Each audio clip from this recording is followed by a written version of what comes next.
Oh boy, guys, welcome back to Ben Wheela's Unboxing and Muck Duck.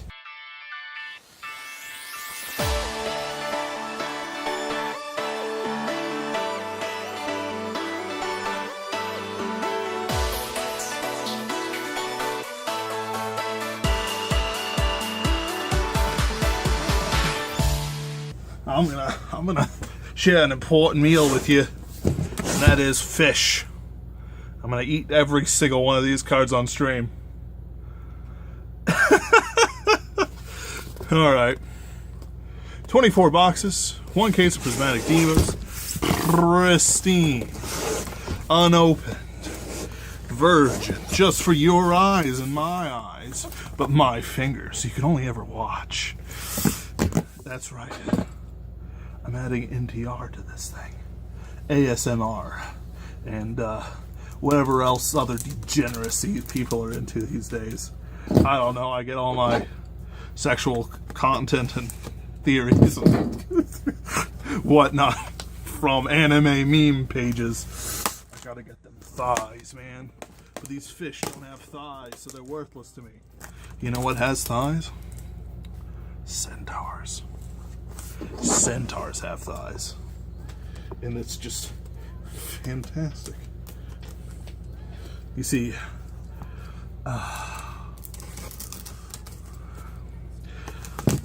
there's 2 pairs of thighs on a centaur. One big waist, another big waist. Whoop. Here we have the Ange mat. I like it a lot. It's nice and pink and fluffy, energetic. It really, like, Bermuda didn't really, kind of lost it a bit for me with the the concerts and stuff like that. It felt it was more like just idol stuff. But I like the more concerty feel of this, which is really what I'm here for. Like, people talk about idols all the time, but really I only care when they sing. And occasionally make gravure magazines. Not that I would know about that, but yeah, it's nice. I like it. They're expensive, so I'm going to sell mine if I can. If not, I'll keep it. I'm not one of those guys who worries too much about it. Ugh. Oh yeah. Sorry about this. I have to do that. Push it over here. All right, guys. The usual unboxing techniques and Muck Duck. I'm going to start with box 1. And it's going to be the top left-hand corner, as you saw, from my perspective, of course. And then it's going to be box 2, box 3. I'm going to make quite a few videos after this, actually. One more case unboxing, because I'm going in all the way for this one. And if I can't, well, I'll just give up my dreams. Give up my dreams. Let me go back to the gym. I went to the gym recently. It was unpleasant, but it was nice. Especially when you start the lifting. Oh. Kind of wish there was a promo series with this one, but hey, what do I know? What do I desire? Fuel fire.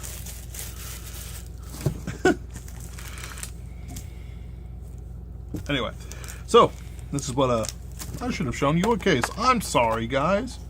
Here we go. Here we go. Here we go.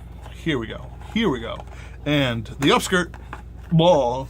Oh, Gene Champ.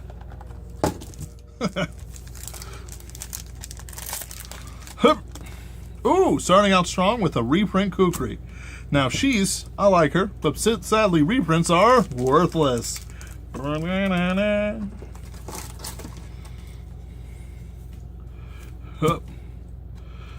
I'm going to try to organize them a bit when they come out.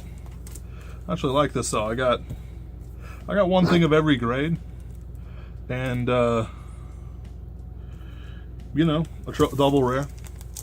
Kukris are valuable just because of what they are, and that's a whore, a fishy whore.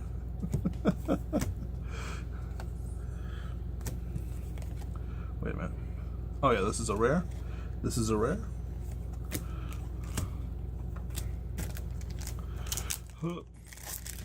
I'm just saving myself some organizing time goes. Guys, Goys? I said goys. I'm sorry, guys. I didn't mean to imply that you were my goys. I saved that for only my favorite Nazi brethren. Choke on that. You gotta find your other goyim. Gotta protect yourself against the menace. You know the menace. I don't dare say it, in case we get zucked. But you know the menace. The fishy menace. Secretly, there's a cabal of schoolgirls in anime attire. Yeah. Just watching over the world. Yes, this Ben Wheeler, the mercenary king, has become uppity. Let's hit him with a heart attack dart. Nobody will suspect us. And then I go on Twitter. Hey guys. Ooh, triple rare. The triple rare Shizuku. Hey guys, if I die, blame the fishy conspiracy. And then I die, just like Andrew Breitbart. See, that's the level of political discourse. Currently, certain people. Ooh, a Loris, beautiful. I love Loris. A certain politician has a higher body count than pit bulls, which is never a good thing, because they're currently the dogs with the highest body count. Never a good thing. Rare? Oh, I forgot those were a thing. Ooh. Duo Idol Emperor. I just kind of wish they went for Emperor. Duo Idol Emperor. It's a trap.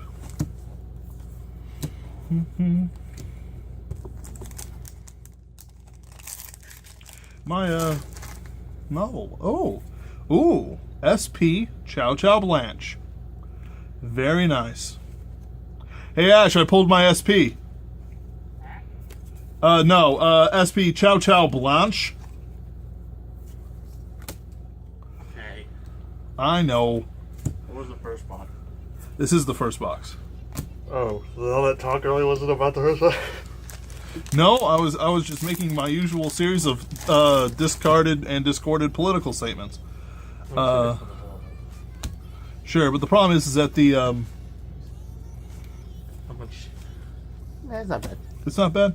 Well, I was doing it on the plastic of the trial deck, so maybe it was made worse. Maybe they can see it, right? Yeah, especially when you hold it. Yeah. Bop, bop. I like the colors on this one. Seal's not too much, but I like the colors on it. I like the colors on this one. Like I'm very fond of pastel greens. And greens in general, forest colors. Like if I had a bedroom I could paint for myself, I would paint it green. Another triple rare. Oh, one of the Coral Girls.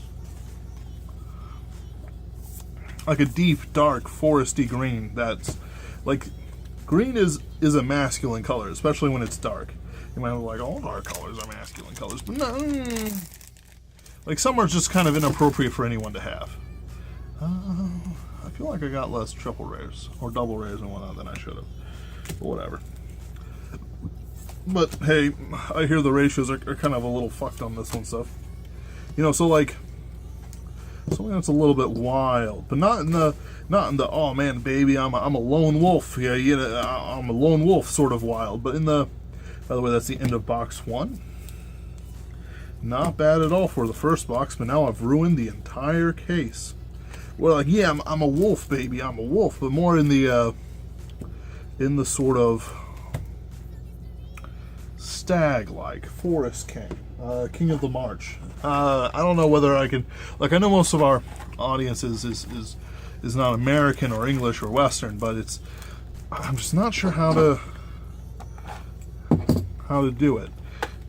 Describe it. Stag of the Glen, which is usually with brown and dark green foresty scenes. I'm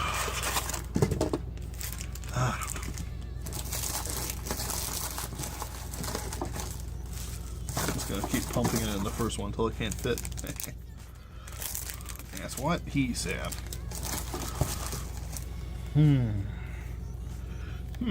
That's interesting. Same sort of rare pack. I don't recognize these commons though. I recognize one of them, of course. I like this art. She's got question marks over her head. I'm gonna be late. Swim! Or get a taxi. It's just a giant mermaid. Get an eyeball on, honey. Another kukri. Kind of wish they did something else though. Grade 2. Grade 3. Grade 1.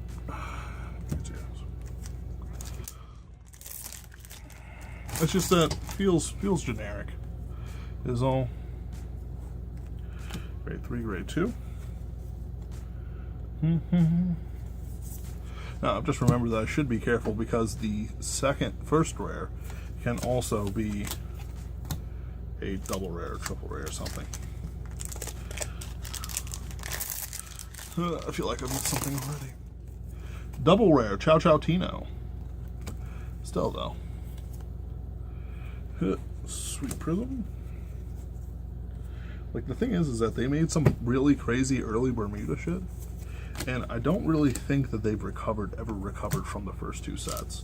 Like, it might sound silly, especially since the first set is basically ass, and maybe Reindeer, Stridle.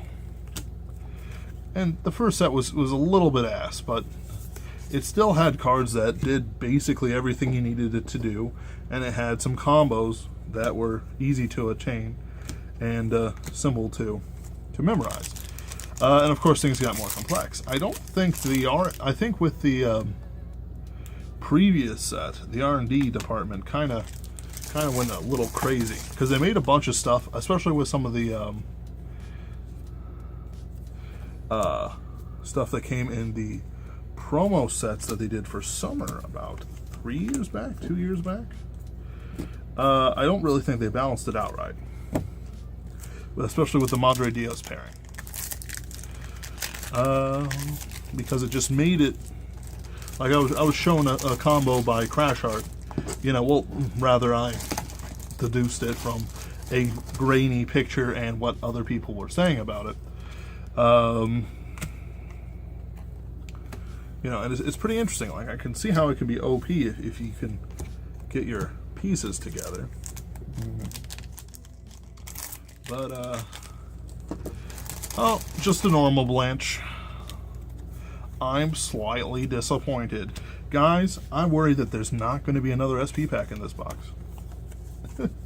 that my expectations have been raised so high that there's no way.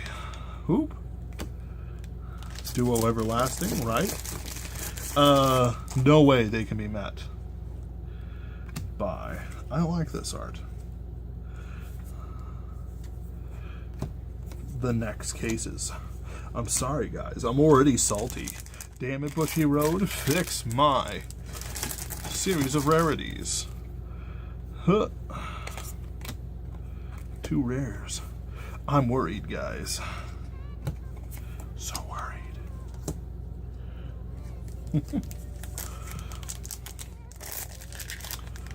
Ooh. Another SP. This time it's the G-Guard. Citron. See when this unit is placed on G, choose a grade 1 or greater card from your hand. Call it the rear guard if you call the card plus 10k. That's not bad. So I've got 2 SPs. All right, looks like I've gotten some sort of strange and perverted case that's raising my expectations even higher. This reminds me of Susanoo back in the day. I don't know whether my psyche can take another blow of not having every box with an SP or SP pack in it. Actually, no. If every box had an SP, I'll die a happy man until I forget about it. I'm probably going to forget about it in like a month, but I'll still, maybe if I find love or something like that, I'll die a moderately happy man. Double rare. Double rare in this one. Brr. Moderately. Like, if I have good kids and none of them, fell into heroin addiction or something like that, I'll probably end up some sort of happy. But you know, it would actually, you know what? Not even heroin. As long as they don't like die of it while I'm alive, I'm fine with it, and I'll die a moderately happy man.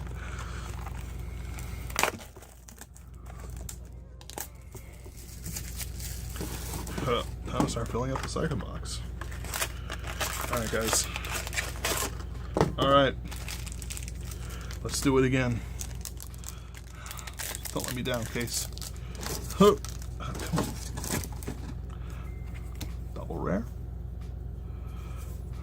I should save my voice.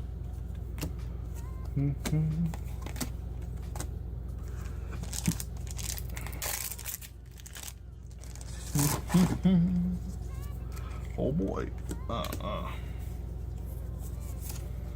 I got another case to do. Decks to make before I sleep. Another reindeer. Let's see here, Paytona. Interesting art, interesting art. I should stream this or something. Like, you know, just put it on Twitch. Unboxing and Muck Duck. A normal citron.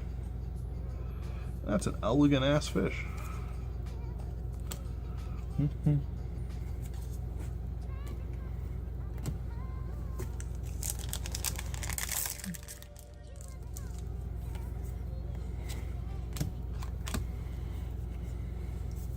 Like someone goes into a restaurant that has a party of these idols go in, some dragon or some shit, and he goes, I'll have the fish.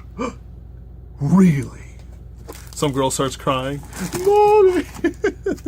I don't want that kid's mom. They're all somebody's mother, sir. Oh no. Reprints. Whatever her name is. Shandi.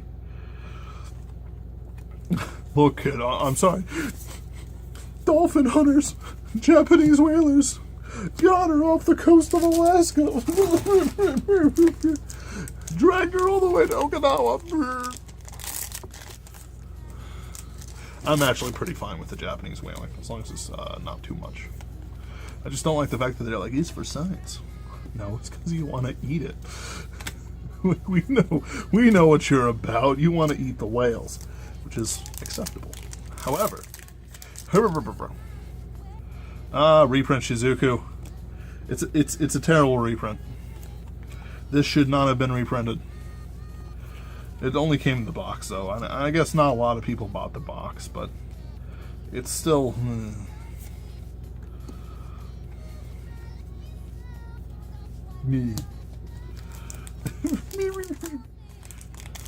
Here's your whale steak. Ah!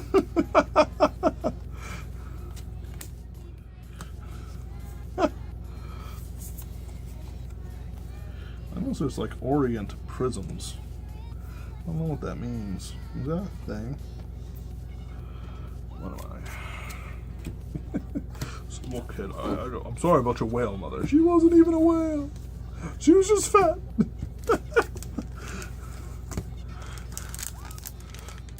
Bloodthirsty Japanese don't care.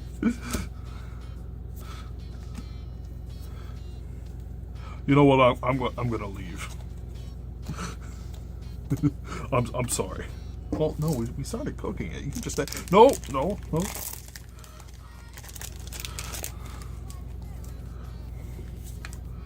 Hup, another duo right. I don't think she's very valuable, but what do I know? Man, I love those greens. Like, it's sea greens, but it's not like super sea green. Like, some people just go full turquoise. That's not quite right. Hup. Guys, I'm disappointed. No SP or SP pack. Clearly, Bushiroad has failed me. Because a reprint, well, I should get an SP and a reprint in the same box. Thank you. Every time SP. GR and SP. Thank you. Bushi, don't make me this sad. Box 4. There we go. I did it without tools. Behold, man. If only I could attract a mate with my box opening skills. Oh man, that would be so happy.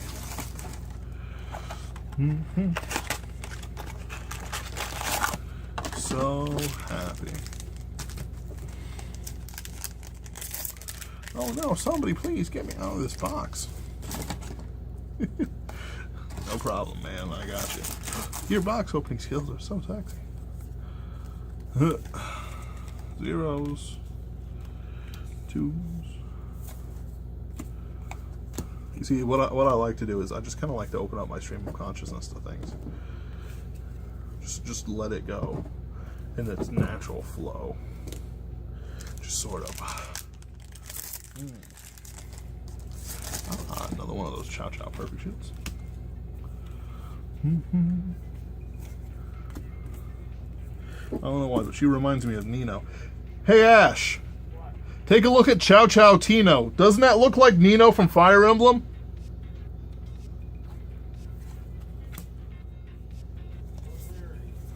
Double rare. It's the perfect shield for Chow Chows.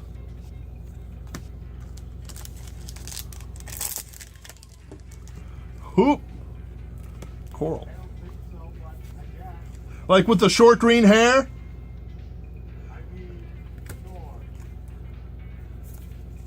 You're just saying that to appease me.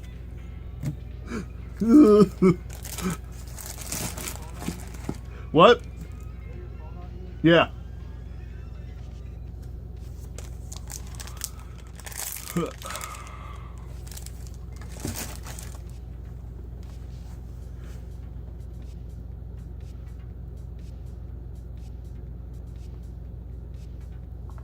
What is this? What is this? This better be a Centaur pick. Alright, that's pretty funny. Kekius Maximus. One of my favorite images and like memes to show up recently is the angry blank noises, where blank is just about anything. I've got, you remember that, I'm sure you guys, ooh, it's just a really fancy triple rare. Shizuku, I do like Shizuku. I feel like I want to make a Shizuku deck sometime. And it is possible, Ben. You could make a Shizuku deck even if it's ass. You're right. I could do that, couldn't I? I've got the Shizukus, don't I? And it's like in the basement. I walk down there framed in black with white light. Oh no, please. We're tired. It's Shizuku time. And it's like, okay, girls, you know what to do. Lena. It puts the lotion on the skin. It puts the miso sauce on the soy sauce on the skin. No, please. Why are you doing this? It's sick. Put the soy sauce on your skin.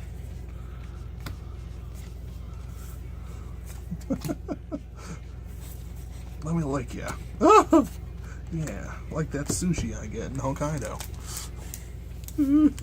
Super fresh.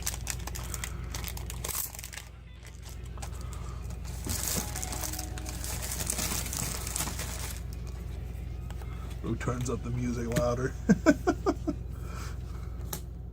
It's reasonable. When I used to play Bermuda, I used to put on personas. Every time I'd play different clans, and for Bermuda, I'd be another reprint. I swear, if this thing has like no SPs, I'm going to be an unhappy camper and beat them. Dance for me. I would plan to be like the smarmiest manager of all time. It's like, yeah, you're gonna be a star, Now we do need to make a private audition. I think the last three are gonna be like double rares. See? Private audition. You know what I mean? You want to be a star, don't you? You just have to show a little skin for my good Yakuza friends here. This will cover your debt to us. Yeah. Huh. Yeah, that's the idea. Manager, I don't know. Hey, you want to be a star. You just repeat that to him. You want to be a star, don't you? Yeah. Well, sometimes you gotta make sacrifices. I'm creeping myself out now. Because I didn't quite do it in that voice. I would do, you want to be a star, don't you? A star, I tell you. Into box 4. Starting at box 5. And so I ended it, like, when I got my Mega Colony deck by saying the guy, like, hung himself from his belt due to his debts. And, so when I started playing it again, I brought back, I was still doing the Persona thing. And, so I brought him back as his brother. It's like, you know, I'm a little bit fresh in the industry, but, you know, he told me everything I need, you know, and I'm supposed to, like, take him out back and screw these fish, you know. It's like, oh, right, I'm not supposed to tell anyone. But, you know, I find it weird. Like, why was my uncle into fish?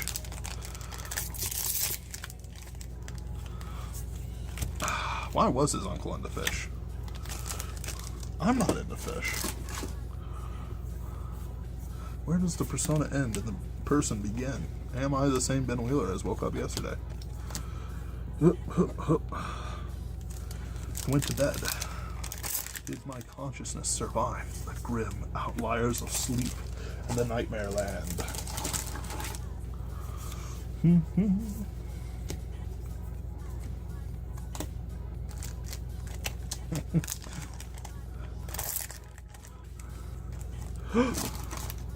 It's a Loris. I do like Loris. I like her orange hair. Like, I'm not a man big into redheads. Like, they don't rev my engines very often. But I don't know what it is about Loris. Whether it's her energy, her smile. She's the fish for me. One time I wrote a story where mermaids and humans could breed. However, their children had a very large chance of not having properly developed lungs or gill systems. Shizuku. And so that they would die. Sort of die horribly. Suffocating to death once away from the umbilical cord. And once the umbilical cord shut down, you know? Tragic. They kept trying though, which is nightmarish. But you know, they loved each other. Platy. There's some things I write that I'm not quite proud of. It's not that that isn't one of them, because I think I did a pretty good justice, but you know, writing's part of a process. You have to start somewhere. And that somewhere is shitty My Little Pony fan fiction.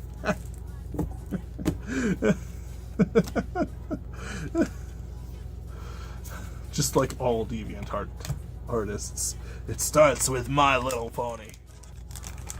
My Little Pony. A fun game for young girls, or a more sinister connection. And it's like obviously a fat nerd behind a black screen. I'd like to say that I became a brony when I was in my college days. Everyone on 4chan was talking about it. And, you know, all of a sudden, horses got real sexy for me. Real sexy. Just, Sir, stop doing that, sir. Sir, please. Alright, cut the feed. Inside the secret world of brownies. Let's say GR this time. What do you guys think? GR? I'm gonna say GR. Maybe another SP. I'd be fine with another SP. But it blows all the excitement in the original.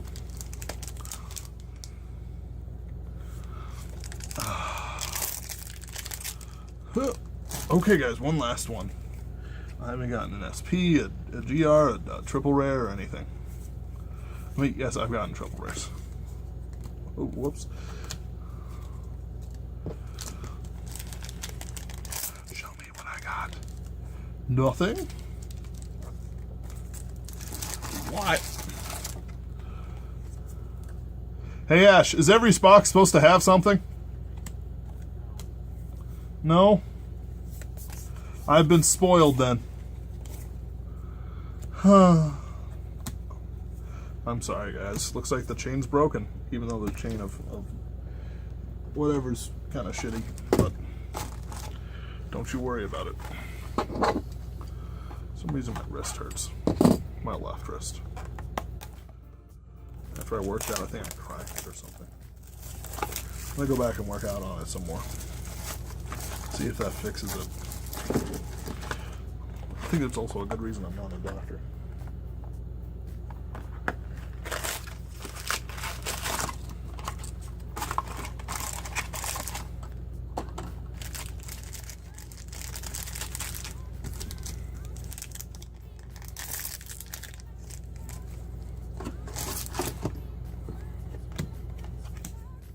Watch me pull nothing else.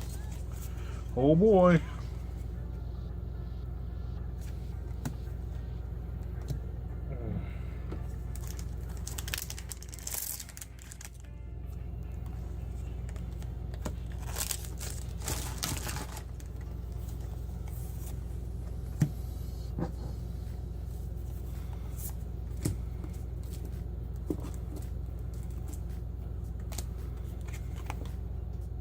Is this fish drunk? This fish looks a little drunk. Alright guys, let's play the game of which waifu do I get? Ah, it's Coral. Arcadia Star, Coral. I know that a lot of you probably don't come here for literature, but my novel, In the Seraglio of the Sheik of Mars, has come out on Astounding Frontiers, a magazine that's just started. The novel's in serial form and will be going on for quite some time. It's only $3 if you find it on Amazon. Astounding Frontiers. It's already getting great reviews. I recommend you guys check it out if you're big readers. It's in English, but you know, and just so you know, I do write in an archaic style for that one because I wanted a real Victorian theme, you know, because back in the day they used to write Arabian stories in Victorian London, and they were just, people just loved them because you'd have like all kinds of sexy women in a repressed society and some like evil foreigner who's and I know a lot of our people aren't American, but we love you guys.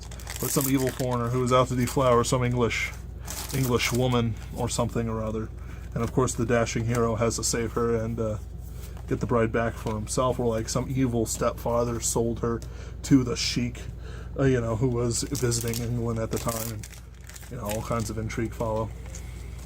You know, they used to write a lot of that stuff because you could be sexy with it, but not too sexy, and then you could also put the wholesomeness that the censors that they had want to, like the Victorians and the Georgians and any other debauched society and non-debauched society did have like sex clubs and stuff like that. But it's that's for like rich people, basically, or like the middle class, which wasn't that big. It was decently big, but it wasn't that big.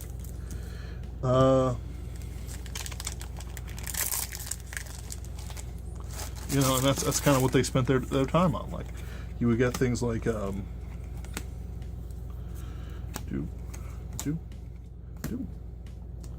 like when stuff like Tarzan came out, people would spend, you know, time and money to do it. Like we don't read nearly as much as we used to back in the day.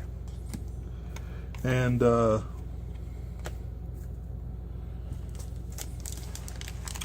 you know, they'd spend time on it. They'd hide these penny dreadfuls and stuff like that from their parents and read them, these boys and whatnot.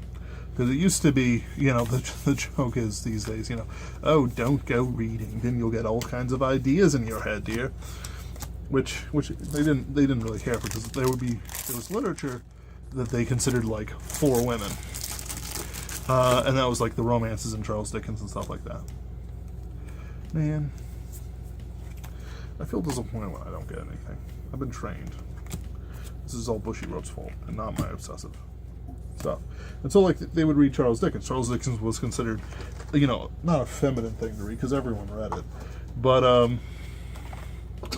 you know, a woman, that was a safe thing for a woman to read. And there was all kinds of romances with like lords finding scullery girls attractive and fighting duels over their honor and stuff like that. And thankfully, and there was also like dramas and stuff like that they liked. Thankfully, a lot of that stuff's kind of gone away because and you know, I mean this, by the way, this is number 7. And I mean this with a little bit of love for the era because, you know, British heritage here.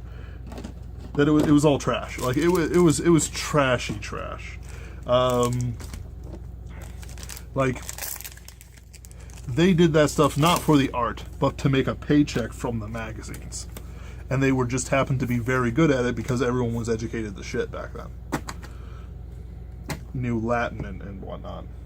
So that it'd be pretty awesome level literature. Now, I'm known for having fairly clean copies, high diction, and action scenes and stuff like that. Motorcycles.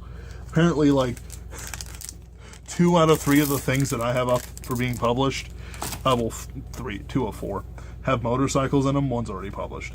So it's like he's like, yeah, they're kind of a signature for you. I'm like, okay. One of the guys who works on the editing side of things. But motorcycles are cool. They would have horse chases and whatnot in this Victorian stuff. I've read a lot of it back when I used to work for, reindeer. Haven't had a reindeer yet. Back when I used to work for Convergence, I actually got an immense amount of reading done. I read through all the major John Carter books. I read through novels, hundreds of pages long, you know, just because through Project Gutenberg and other things besides. I tried to read the Dark Tower, but I couldn't get into it. Like I didn't like Roland, which is important, like because it's based on the fact that like the Dark Tower and stuff like that by Stephen King. You kind of have to get invested in Roland and his quest for revenge against those who destroyed his people and everything else like that. And like sure, there's all these mystical elements and whatnot, but really they were kind of lackluster to me. Like they were like a guy who's imitating a master painting, but doesn't really understand the style of the art that he did. And so he wrote something very much Stephen King. Like it was pretty good Stephen King, but it wasn't quite, I think, what he was imitating. And I'm not sure what he was imitating, in case you're wondering, but it's just that feeling that it's not quite there, and I couldn't shake it. No. She's kawaii. Huh.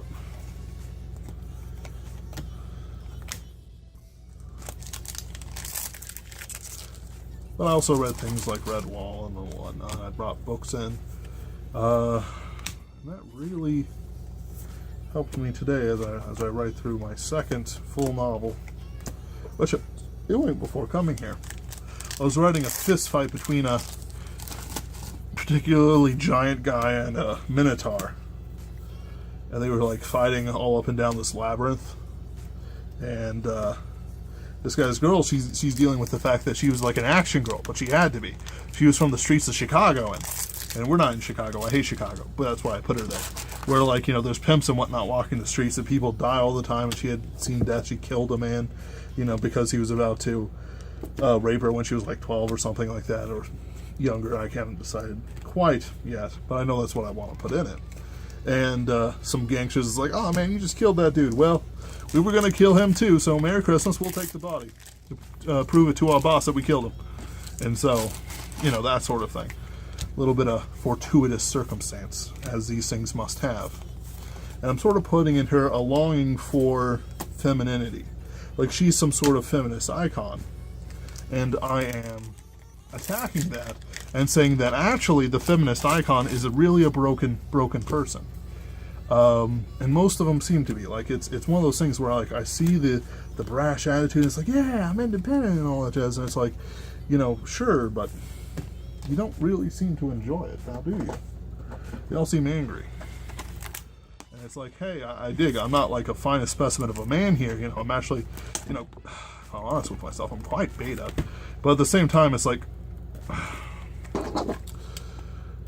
you know, what do they expect? Christian Grey? Mr. Christian, let's see you now. With Emma Watson being strung up and electrocuted or whatever happens in that movie. I haven't seen it, read it, or anything like that. Because it's porn. And that's not that I haven't read porn before, actually. written it too, but it's not something you go seek out too much. Except when you have the need. But yeah, it's the deconstruction of them. It's like, here's what you really are, and that's a scared little girl whose mother is strung out on heroin on the couch, while, you know, hasn't paid her heating or anything like that. There's no food in it, and you know, life sucks, and life does suck. It's not what it's supposed to be. I wish it was like it was supposed to be, but it's not. I don't even mean like women get in the kitchen sort of thing. I don't mind a woman at work. My mother works at a school. You know, that's fine. DR.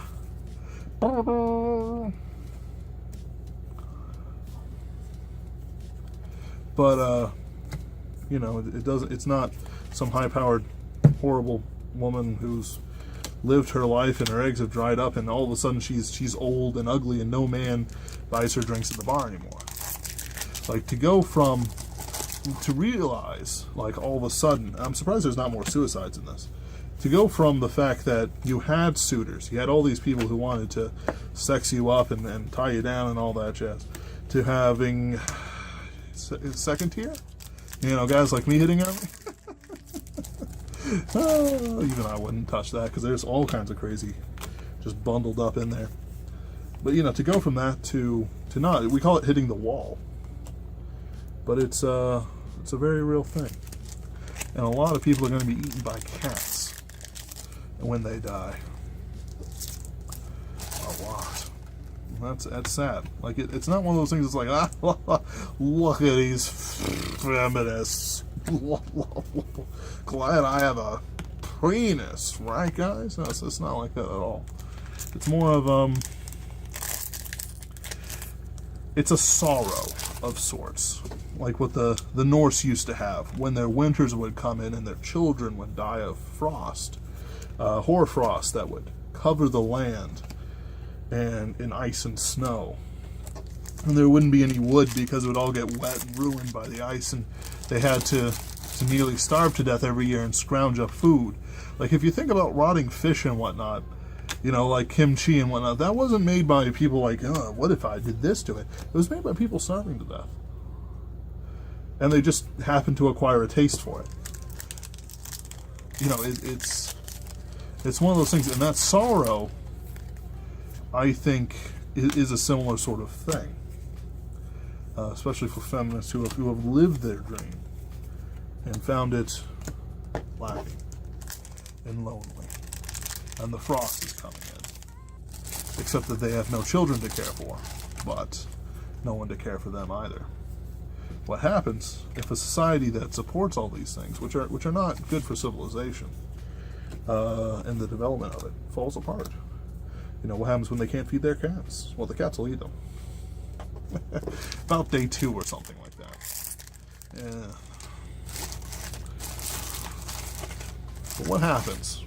All of a sudden, 45 years old, out in the wilderness, Mad Max style, no value, can't bear children, not young and pretty anymore.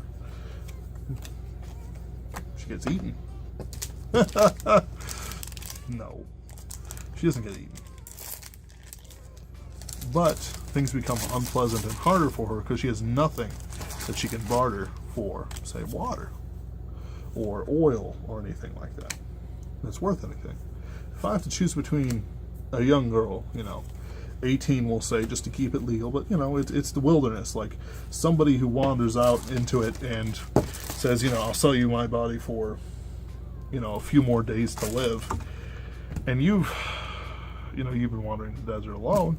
You know, it's not one of those things you can really make a moral judgment on. Maybe you'd like to have it sanctified by a priest or something like that, because she's basically saying, you know, I'll be your wife, in exchange let me live, which is how it used to be a long, long time ago, before we were civilized men. And we understood, did I show you this, guys? We understood what honor and glory and sorrow and everything else means. But it's, you know, if I had to choose between someone young and vivacious and alive, You know, even if she's half starved to death, you know, it's that value she'd have compared to the old woman who's been in office thrown all her life. No skills, no prospect for children, or even if there is one, you know, probably, you know, mental retardation is very big with women over 40 and even 35 and even 30. You know, it just shoots up. You know, it's just one of those things. It's like, it's a sad picture, but it's like, hey, you made your choices, and you have to live by them. You know, it's like, I'm a big guy. I'm not super fat. You know, I'm comfortably within XL, double XL, and certain large cut larges. Not many of them, but you know, one or two occasionally find that fit me, but not in the shoulders, which is unfortunate. You know, I know that I'll have heart disease, and if I don't work on it, which I try to, I go to the gym. I'm eating less. You know, trying to control my weight through careful diet of just eating less. You know, while I work out. I know that heart disease is largely my choice. Like diabetes is a choice, ultimately. Sure, you might not know anything about it, and then it hits you unawares. Ah, Kaname. Have I seen her yet?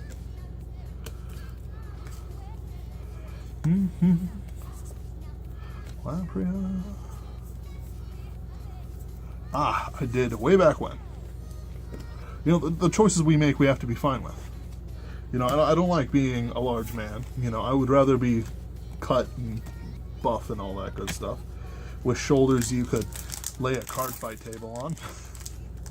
But ultimately, I choose to eat McDonald's. I choose to not make, you know, very healthy meals out of fish and chicken breast and all that good stuff. You know, ultimately, my choices are on me. And, you know, you might say, oh, Ben, you take advantage of some girl in the wilderness? You know, yeah, but that's my choice, and we're not there. You know, we're not Mad Maxing it yet. Now, this is an American issue. An Australian issue too, like a Western issue. You know, we aren't fighting in the streets yet. It's come close. It's getting close, especially with all the leftist violence going on. But it's not there yet. And when that happens, you know, what do? You know, let's say that I come home from work one day and all my family is murdered. You know, and there's fires in the streets and St. Louis is burning down worse than Ferguson ever was. You know. What am I to do then? Am I to get out there? Am I to run? Am I to fight? You know, you might say, oh, Ben, you could fight for civilization and all that good stuff. I'm like, yeah, but what if civilization doesn't want it? What if we have to go into some dark times before we come out the strongest? And I pick up some girl on the way. And I say, okay, I'll protect you, but, you know, it's ass grass or cash. What is that then? Civilization's gone and burning. Am I just ahead of the curve? Am I being the right sort of ruthless? Am I taking advantage of it? Now, of course, if she says, please just take me to my family farm out of the way, that's not the same thing. I'm saying, like, I'm the last survivor of my family. Weird, me too. You know, please help me. You know, it's interesting to think about. Ah, Pacifica. Queen Pacifica. Interesting stuff. But it's almost a philosophical question, really, because you can't claim morality on me of society in that statement, because society is saying that fuck it, burn everything, race war now, 1488, all that stuff. That's what society is saying. It isn't saying, hey, cherish people, love people, let's be tolerant. It's saying burn everyone who isn't us. You know, can you make a moral argument to me? I would say no. Not in the sense of an atheist moral argument, which I believe has false premises because it assumes that people are both sacred and disposable, which through abortion and stuff like that, which I feel is not accurate at all. Whatever your thoughts on abortion, it does cheapen the value of human life to be able to end it whenever you want during pregnancy. It does cheapen it to say that, oh, I could have aborted you. And all of a sudden, what does that do? Chance kept you alive? Not chance to win, of course, the comeback king. But, you know, the barest whim of fortune kept you alive when even your own mother was thinking about not having you. What a horrible thought.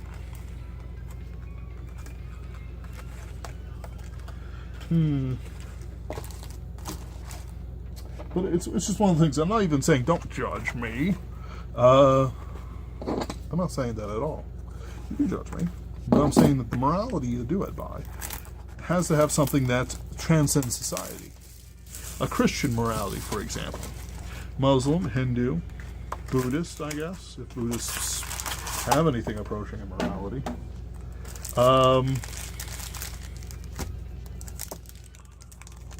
You know, by that you may by my works you may judge me. By my looks you may judge me, because my looks are a part of my work. My works.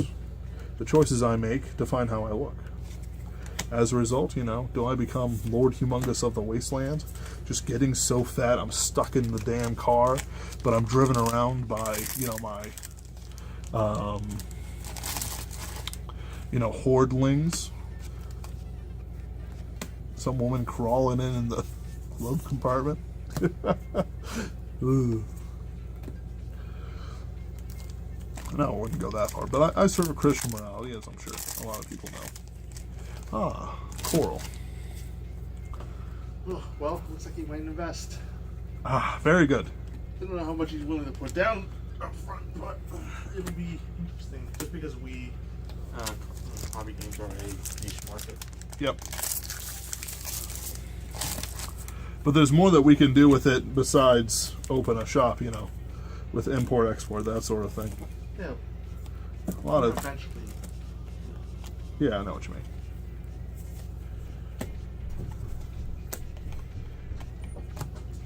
But you know, it's one of those things.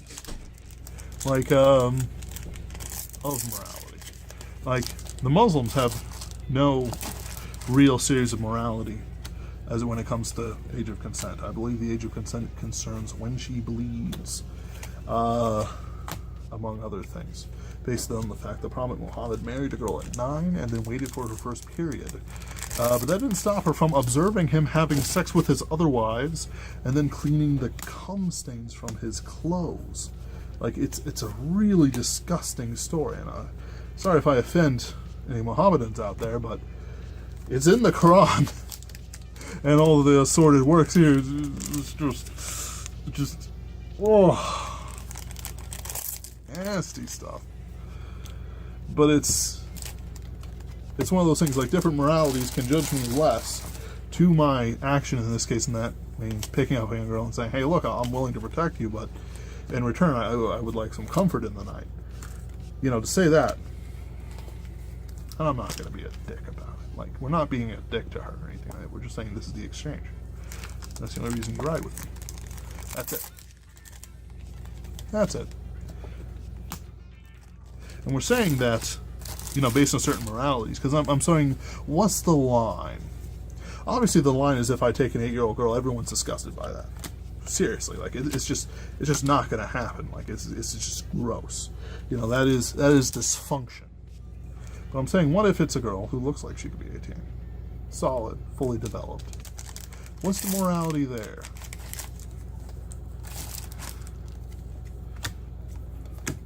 This, of course, assumes you never learn her age or anything like that.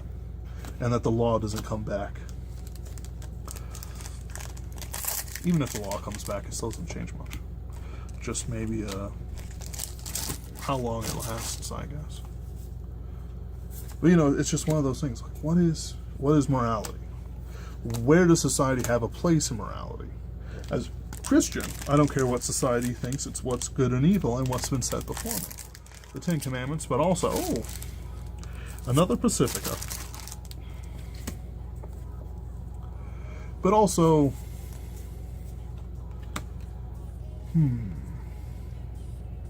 but also what opportunities we have and how we take them.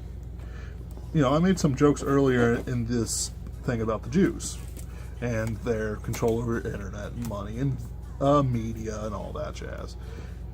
But what settles their morality? You know what I mean? Like, what changes do they have to make or have to accomplish so that they follow along their Old Testament commandments? It's an interesting idea. Alright guys, I'm on number 11. You know, jokes aside, I'm not an anti-Semitic man. I'm actually pretty okay with Zionism, but I'm like, it's one of those things like maybe just go there, you know. It's clear that you don't really care for Western society here. A lot of Jews in the West who do not go to Israel oftentimes support things like George Soros, who support the recent migrations, which has led to Sweden becoming one of the rape capitals of the world. Just utterly horrifying. Utterly horrifying. The amount of rape and violence and murder that goes on there. And it's all underreported too. Haven't had an SP pack, but still hopeful. And then, you know, there's a lot of other sort of things they publish, push forward. They attack right-wing groups. Jews in the media have been attacking Trump since basically they stopped laughing at him. You know, we have proof that there's not a Jewish conspiracy, but there is a conspiracy with a damn lot of Jews in it. Like, what's the morality of that? Where does it fall into anti-Semitism, which society believes is an evil? You know, I make a joke, you know, gas the kikes now, race war now, you know, all that good stuff. Is it evil? When I know that there are Jews working against my Western society, promoting homosexuality, promoting the migration of people that is hurting society so bad that, another Kaname. You know, their societies might not recover for 100 years. You know, where's the morality of it? Now you might say, oh, bad, don't be you Trump voter, you right-wing guy who's losing support of Americans because, you know, you're not silent on, you know, your political beliefs. But it's, you know, am I to stop thinking about it? Am I about to stop thinking about things? You know, where does thought crime begin? When does your heart become a criminal? When you look and see a varied number of Jews in high public places saying that what you love is evil, evil, evil, you racist white man.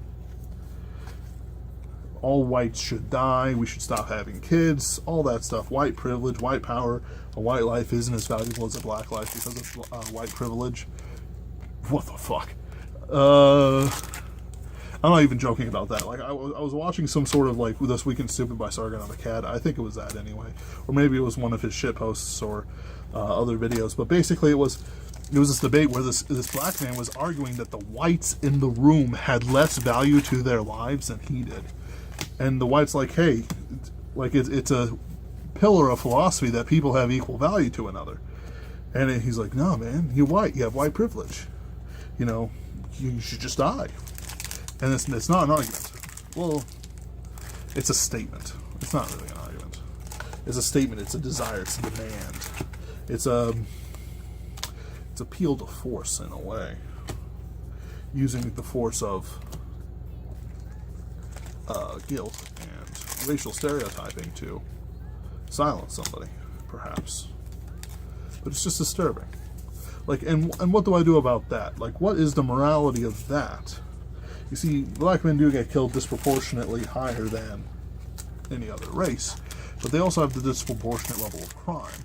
And also, in numbers, just in numbers, whites are killed more often than blacks in police shootouts. Especially since also whites tend to be like the crazy militia types, and so they have a shootout with the police and everyone dies. Which is...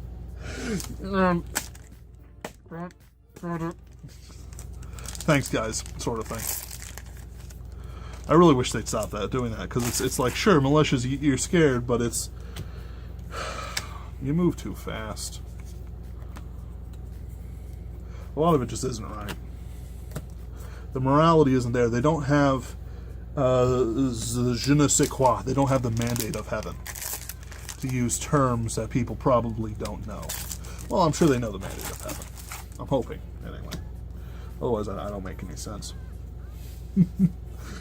Not that I do. Or maybe I do. Either way, my views are not the same views as IYG. Even though I am a non-founding member. Even though I've been around since the first month or whatever of the YouTube channel. You know. I've been around.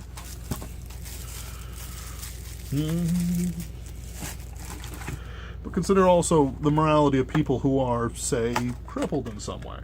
Not autistic, they have all their mental faculties, but just crippled. Their legs don't work. They've lost an arm. They can't move their hands right. They crib up a bit, you know, because they were strangled in the womb by their own uterus, you know, or they, you know, they have a clubbed foot. Like, how does that change a personality? How does that change their perception of morality?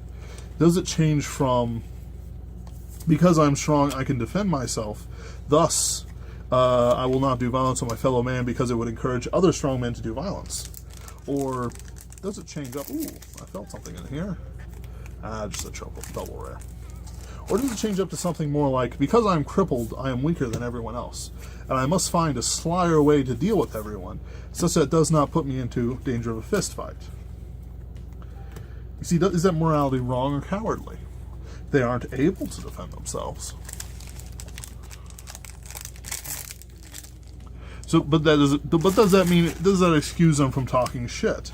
Because it is dishonorable to hit a man who is a cripple. You might say, oh, I'm just as whole and I'm just as much as anyone else. You're not, because you need a wheelchair. I can tip you down some stairs and be fine. I mean, the law will come after me, Johnny Law. But at the same time, it's one of those things, like, there's not much that stops me from just picking up a guy in a wheelchair and just throwing him down the stairs. You know, it's one of those things, like, the morality of it, of course, would be poor. Even in a society, like, just doing a man dirty like that is listed under things of dishonorable conduct, like kicking a man in the balls. But what about the wasteland scenario? Let's say that girl and I, we're driving around and we're running out of oil. And I see a man, and without this oil, gas, will die, eventually. It's a guarantee. There's roving bands everywhere of rapists and murderers and looters and everything, and we have to get as far away from here as we can. Coral, I'm getting a decent amount of corals. You know, does the morality change if I go up to this man in the wheelchair who's changing a tire because he's you know, that kind of guy, you know, he's that kind of cripple, and differently abled, as they say?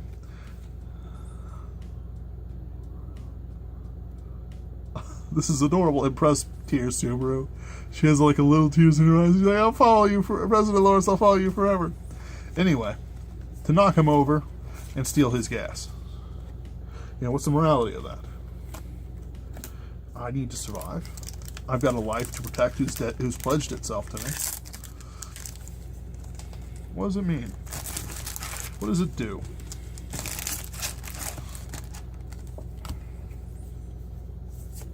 How does it affect you? Does this talk distress you? Is it immoral to distress someone about the philosophical question of what's the morality in a society with no laws?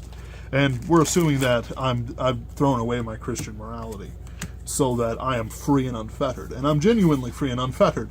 Only a person who knows chains can be free from them. A person who's never known a leash does not know what he is freed from, and thus might become a slave without knowing it. That was pretty good.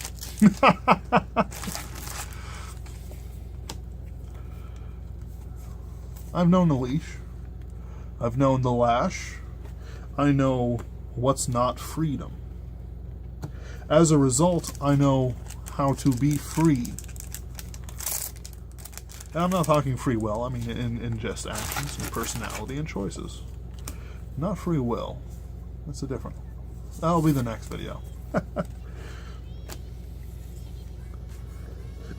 you know, if I've thrown myself off the chain, you know, I've got this girl on my side that I'm not asking too many questions about her age, or where she comes from, or where she wants to go. Just that, you know, I expect her to warm my bed, and I'll protect her, you know, in the most basic caveman sort of way. Where does that leave me without a morality? All right. Starting on road 2, number 13. Where would that leave you? Let's say that you're the crippled man, and you know you have a gun in there. You could shoot me dead for my stuff because I'm the one changing the tire. You could take my woman and all that good stuff.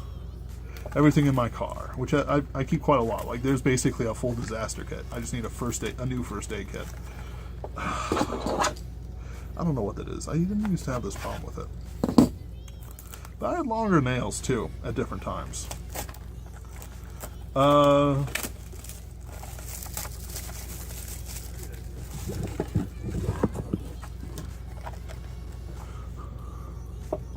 Sorry. Okay, we're still recording.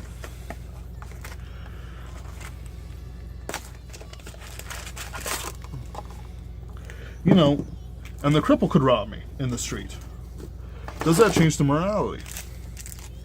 Now, I'm not talking whether or not about gay or homosexual versus heterosexual. Rather, I'm just talking about crippled versus whole.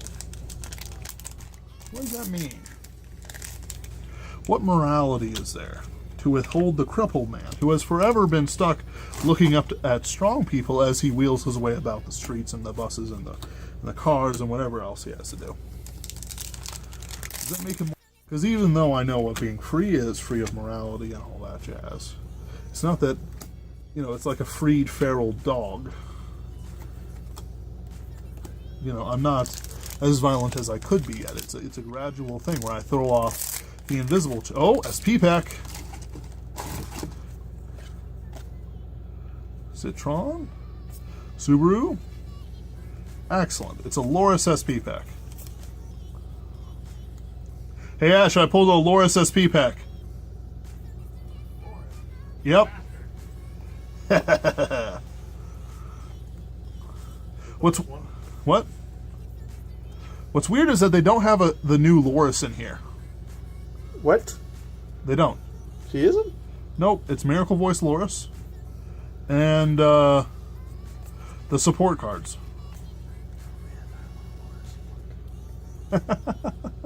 Another Citron for some reason. Oh, well, it's always nice to have multiple ones of these. The GR right here. And the crit trigger. Very nice, honestly. Very nice. Well, now I don't want a Loris S3 pack. I just want a Loris. Maybe pull regular Loris, let me know. Yeah, no problem. I'll deal with it. Of course.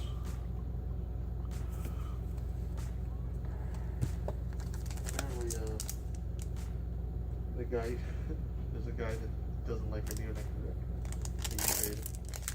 Justin? Yeah, well, he can deal with it. Regrets it. I mean, I told him I'd work with him, but he traded out some of the good cards for bad cards. And didn't go whole hog on the winning image I gave him. Because he said he didn't like it. And, well, when you half-ass things, you get a half-ass deck. The SP pack was in 1.5 for you? Yeah, it was number 13. I want to say like 3 packs in. How many SP so far? 2. How many? 3 GRs. 4 reprints. Oh, sorry, 3 reprints. I thought I had 4. How many GRs? 3. Of each? Nope. 2 Pacifica, 1 Ange. What are the 2 single SP? Citron and Blanche.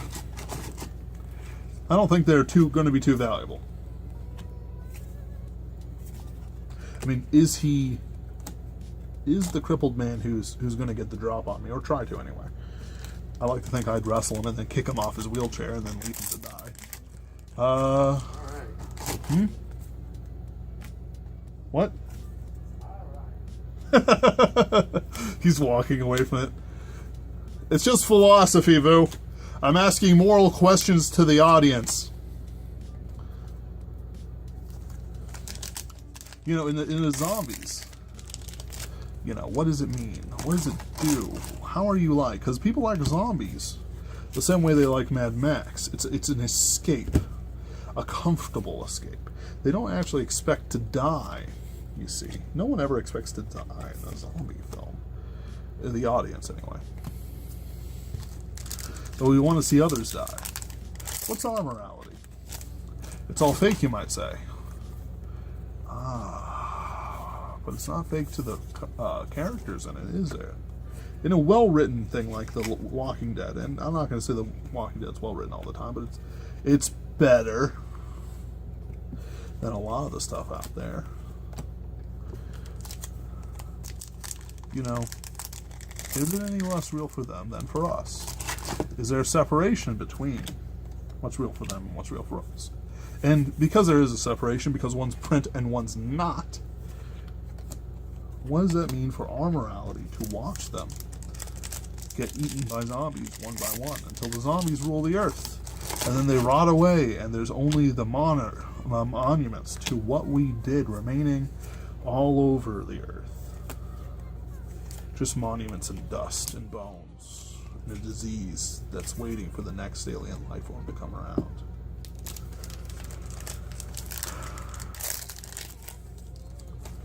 It's interesting stuff. This is the stuff that interests me. Like it's I can't read philosophy very well because it bores me. A lot of it is dry, and I'm not a dry enough person to appreciate it.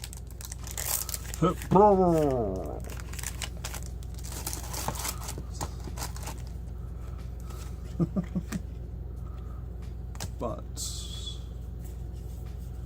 I like thinking about things. I believe there's a lot that we can do through induction and thought that would be otherwise impossible. Number 14.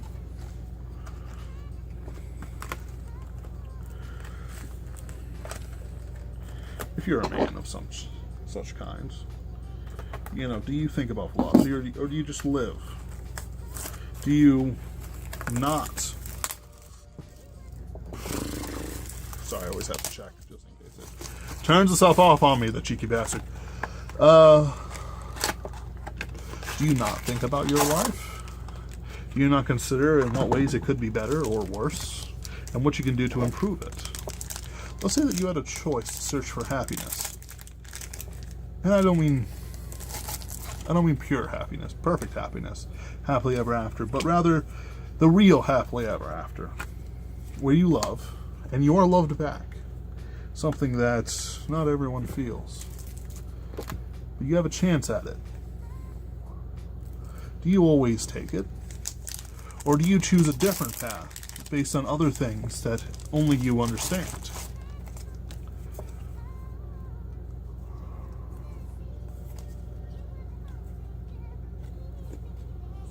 I don't have an answer to that. I don't even know how to take the thought further. You see, I'm stuck on the idea is, what choice should I make?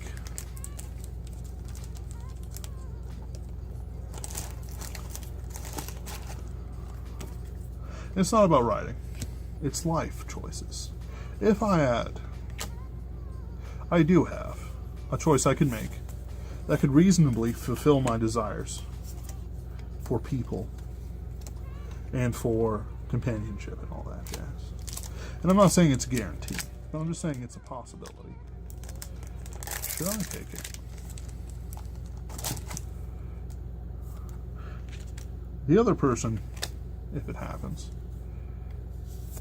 is willing to go with me. But is it right? Is there something else that I could be doing that's better? Is the pursuit of happiness life's all? No, I know that. It is the search for God's will and the acting of it. But what is it then? Do I take this chance? Make this moral choice? Because every choice is moral in some way, shape, or form. To go to McDonald's is gluttony. Or not to go to McDonald's is not gluttony. And make your own food. Or just eat a little less.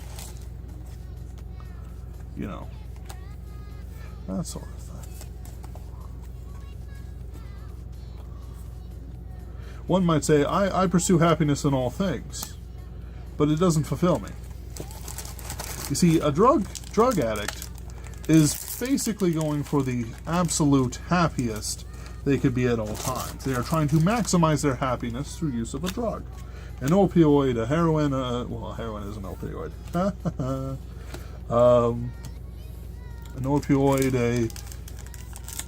a crack cocaine, coca leaves. Ooh, SP rate. Hear that, Ash? Eh, you can't hear me. Well, more for him. I should show you guys more. I'm sorry.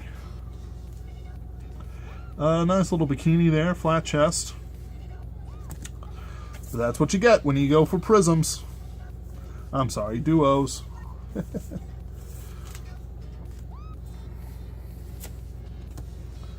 You see, I'm not a man who believes in happiness. Not really.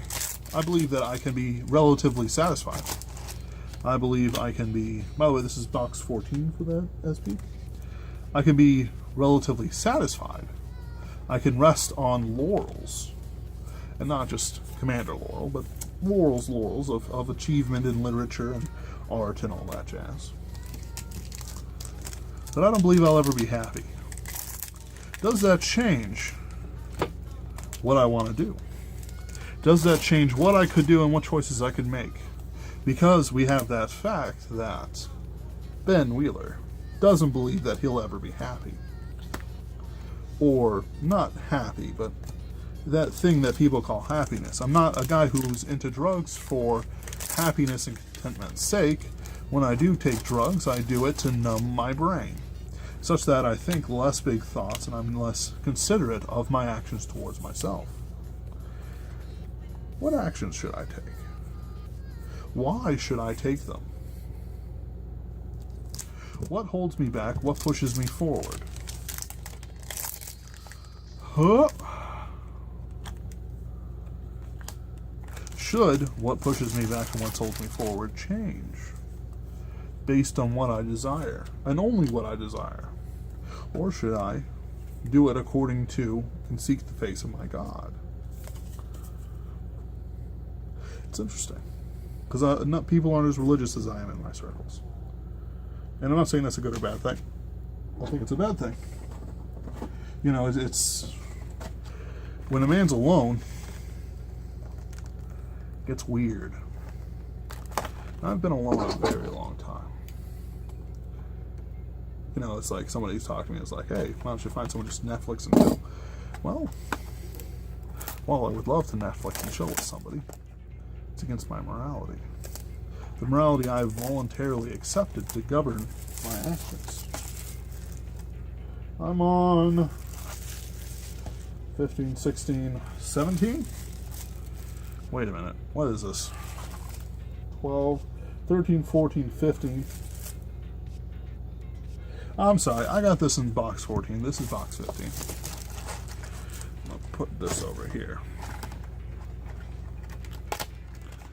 And since I've voluntarily chosen this morality, these choices I have to make, you know, how does that change as options change?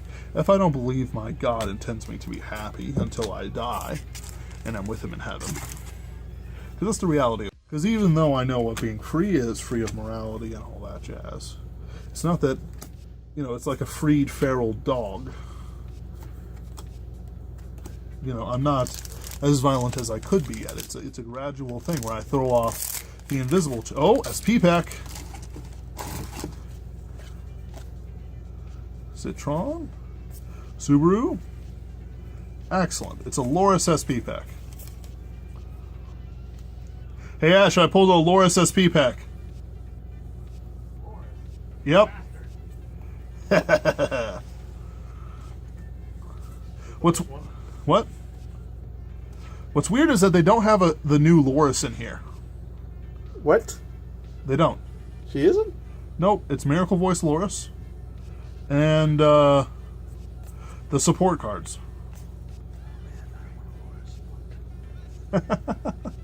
Another Citron for some reason. Oh, well, it's always nice to have multiple ones of these. The GR right here. And the crit trigger. Very nice, honestly. Very nice. Well, now I don't want a Loris S3 pack. I just want a Loris. Maybe 4 big Loris, let me know. Yeah, no problem. Deal. Of course.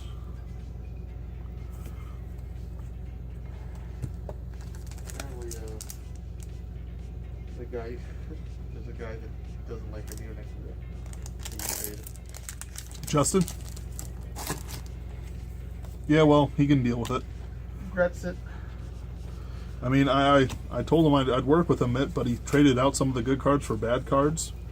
And didn't go whole hog on the winning image I gave him. Because he said he didn't like it. And, well, when you half-ass things, you get a half-ass deck. The SP pack was in front half for you? Yeah, it was number 13. I want to say like 3 packs in. How many SP so far? 2. How many... 3 GRs. 4 reprints. Oh, sorry, 3 reprints. I thought I had 4. How many GRs? 3. Of each? Nope. 2 Pacifica, 1 Ange. What are the 2 single SP? Citron and Blanche. I don't think they're going to be too valuable. I mean, is the crippled man who's going to get the drop on me, or try to anyway? I like to think I'd wrestle him and then kick him off his wheelchair and then leave him to die. Alright. What? He's walking away from it. It's just philosophy, Vu. I'm asking moral questions to the audience. You know, in the zombies, you know, what does it mean? What does it do? How are you like? Because people like zombies the same way they like Mad Max. It's an escape, a comfortable escape. They don't actually expect to die, you see. No one ever expects to die in a zombie film. The audience, anyway. But we want to see others die. What's our morality? It's all fake, you might say. But it's not fake to the characters in it, is there? In a well-written thing like The Walking Dead, and I'm not going to say The Walking Dead's well-written all the time, but it's better than a lot of the stuff out there. You know, is it any less real for them than for us? Is there a separation between what's real for them and what's real for us? And because there is a separation, because one's print and one's not, what does that mean for our morality to watch them get eaten by zombies one by one until the zombies rule the earth? And then they rot away, and there's only the monuments to what we did remaining all over the earth. Just monuments and dust and bones and a disease that's waiting for the next alien life form to come around.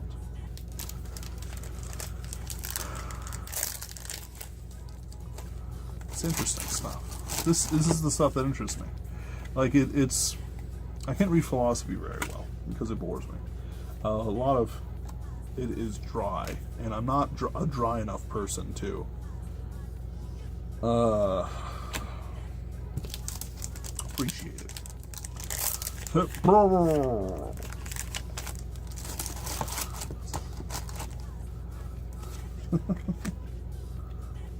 But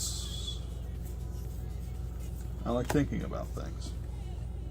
I believe there's a lot that we can do through induction and thought that would be otherwise impossible. Number 14.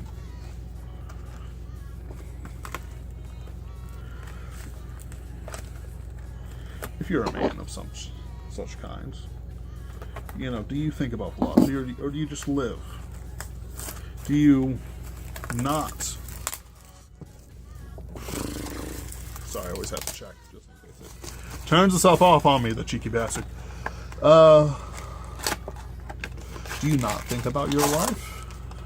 Do you not consider in what ways it could be better or worse, and what you can do to improve it? Let's say that you had a choice to search for happiness. And I don't mean I don't mean pure happiness, perfect happiness, happily ever after, but rather the real happily ever after, where you love and you are loved back. Something that not everyone feels. Do you have a chance at it? Do you always take it? Or do you choose a different path based on other things that only you understand?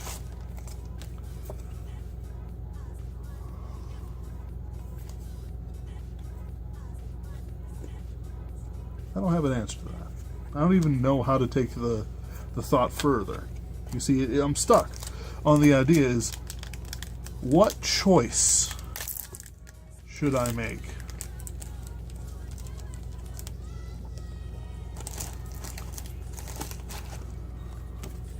It's not about writing. It's life choices. If I do have a choice I could make that could reasonably fulfill my desires for people and for companionship and all that jazz. And I'm not saying it's a guarantee, but I'm just saying it's a possibility. Should I take it? The other person, if it happens, is willing to go with me. But is it right? Is there something else that I could be doing that's better? Is the pursuit of happiness life's all? No, I know that.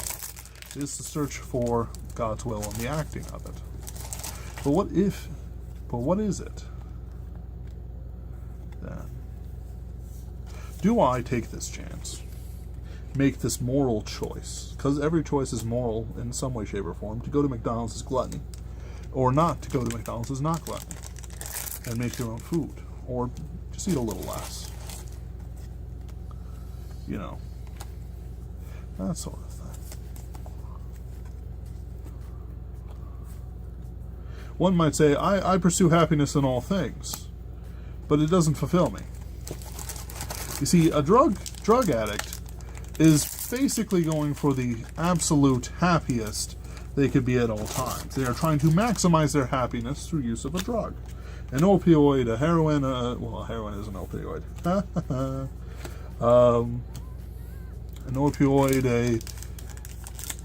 a crack cocaine, coca leaves. Ooh, SP rate. Hear that, Ash? Hey, you can't hear me. Well, more for him. I should show you guys more. I'm sorry. Nice little bikini there, flat chest. But that's what you get when you go for prisms. I'm sorry, duos.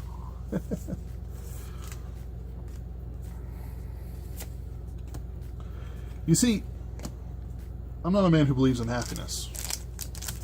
Not really. I believe that I can be relatively satisfied. I believe I can be... By the way, this is box 14 for that SP. I can be relatively satisfied. I can rest on laurels. And not just Commander Laurel, but laurels of achievement in literature and art and all that jazz. But I don't believe I'll ever be happy. Does that change what I want to do? Does that change what I could do and what choices I could make? Because we have that fact that Ben Wheeler doesn't believe that he'll ever be happy. Or not happy, but that thing that people call happiness. I'm not a guy who's into drugs for happiness and contentment's sake. When I do take drugs, I do it to numb my brain, such that I think less big thoughts and I'm less considerate of my actions towards myself. What actions should I take? Why should I take them? What holds me back? What pushes me forward? Huh?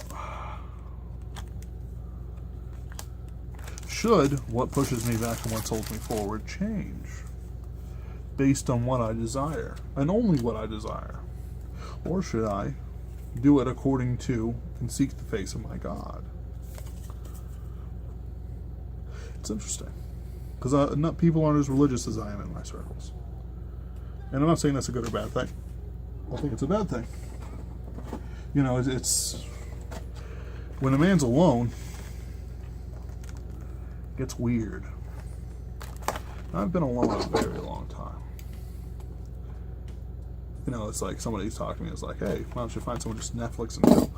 Well, while I would love to Netflix and chill with somebody, it's against my morality. The morality I have voluntarily accepted to govern my actions.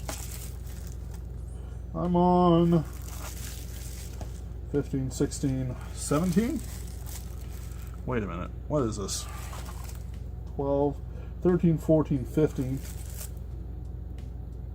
I'm sorry. I got this in box 14. This is box 15.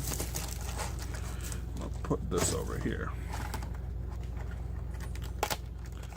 And since I've voluntarily chosen this morality, these choices I have to make, you know, how does that change as options change?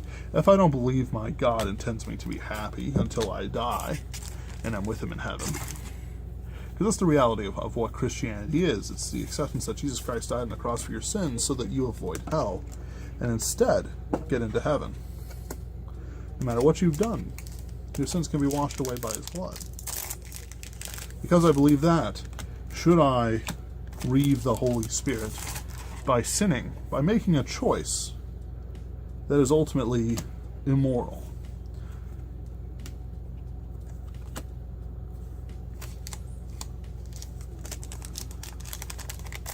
And there are certain choices, moral or immoral, that have no actual sinful component. Like it is less. There are things that are said that, you know, it's ideal that you do this, but you can do this as well. But it doesn't say no to certain other things. It just says what the ideal is. Ah, another Ange. That's good.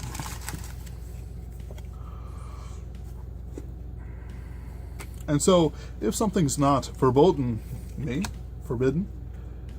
warning, dangerous, forbidden, why should I not do it?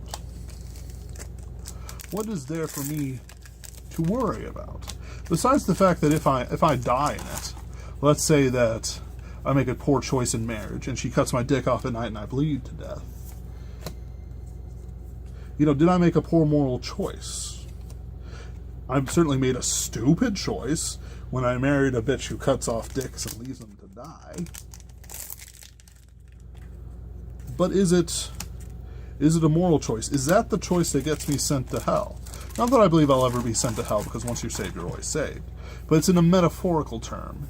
Let's say that I wasn't saved, and I show up at the pearly gates. Well, I'm sorry, you married a psycho broad. You're going to hell. And it's like, oh, I'm going to hell because of the psycho broad? Oh, yeah. Because that's how St. Peter talks, apparently. And then down you go. I don't think so. You see, the idea is that sin is passed along almost matrilinearly, but almost masculinely. Not really anywhere in there, but it's almost like a genetic thing through the soul. Once it comes down there, soul becomes corrupt and is bound to hell. One of the terrifying aspects of the faith is that if I'm honest, utterly honest with myself, there's the implication that all the babies who have been aborted over the years went straight to hell. And, well, that's a thing, isn't it? Who will be judged for that? The abortionists, of course, the people who voted it in. What about the people who said nothing? Well, tens and almost 100 million, maybe more than 100 million children went straight to hell, not even breathing this good life, this air that we live in. What does that mean for morality?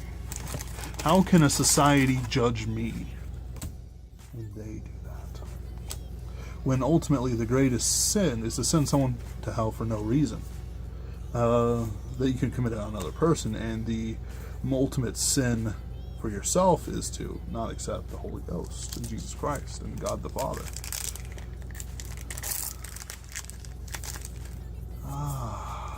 That's interesting, isn't it? There's two parts of it, both of which involve hell. Now, of course, I know that not everyone is a Christian.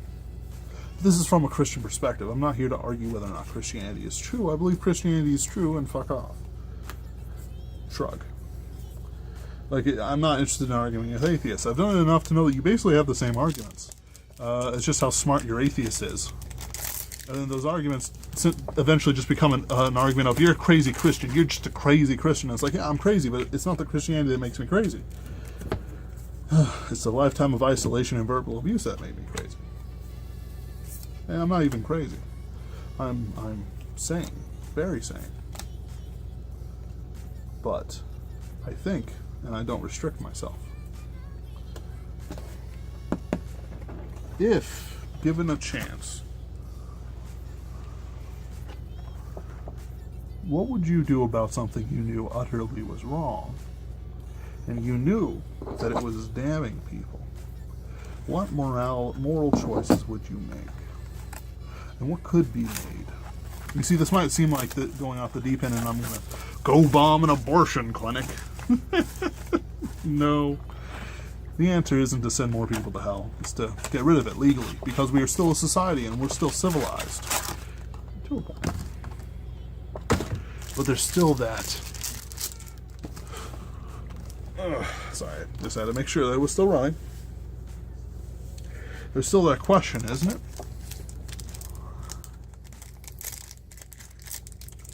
There's still that question of what do we do and what does life mean in a value sort of sense. Is it trip fare? $50, $100, taxes, alimony? What is it? What do you think? But I'm not interested in sort of like what people think too much, because ultimately a lot of people have the same thoughts, or they sort of ignore what I'm talking about. They don't think about it too hard. I'm not saying you're an idiot,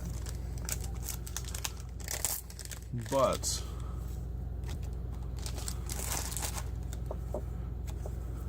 when you think about these things, if you think about these things only because I started talking about them during a Muck Duck case opening, does that change your morality? Does that make you more considerate of your actions, less considerate of your actions?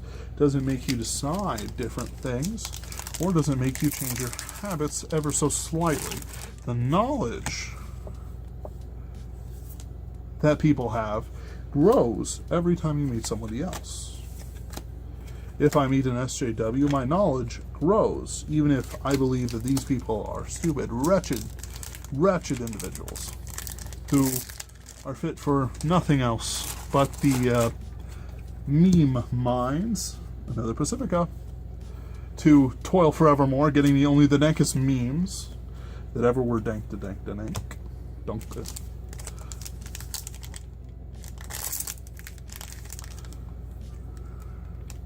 And do other people learn anything when they meet me?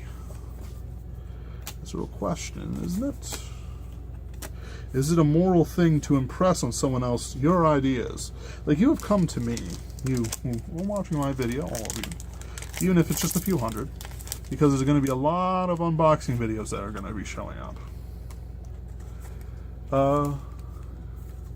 You know, I can reach out and touch your souls with something. Everyone touches their souls through a different way.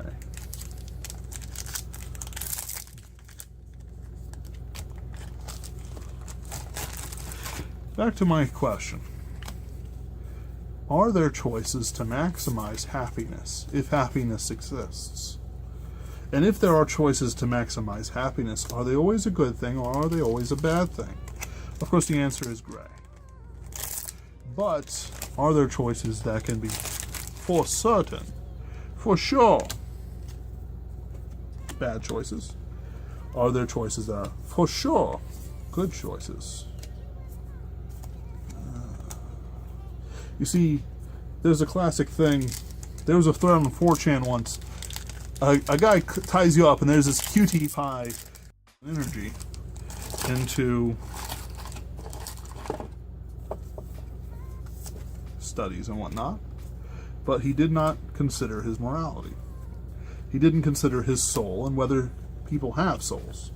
Rather, to him, it was, I'll take this chip and start killing people who I think have done wrong, because I am the arbitrary decider of justice.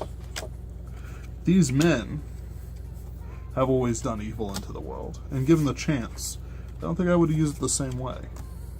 Not because I'm a more moral man than light. All humans at their foundation are sinful and immoral, born only with a conscience that tells us right from wrong. Now that conscience is something that atheists have that tell them right from wrong, and give them the philosophical thought to create something appearing as society, but the problem is that they're basing it on feelings, and feelings aren't an argument. My feelings are not an argument. Oh my. SP Pacifica. No, not yet. Yep.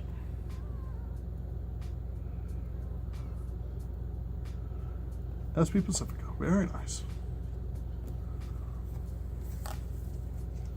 Is there an SGR in this set?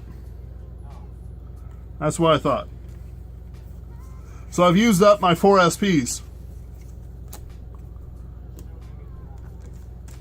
Assuming normal ratio.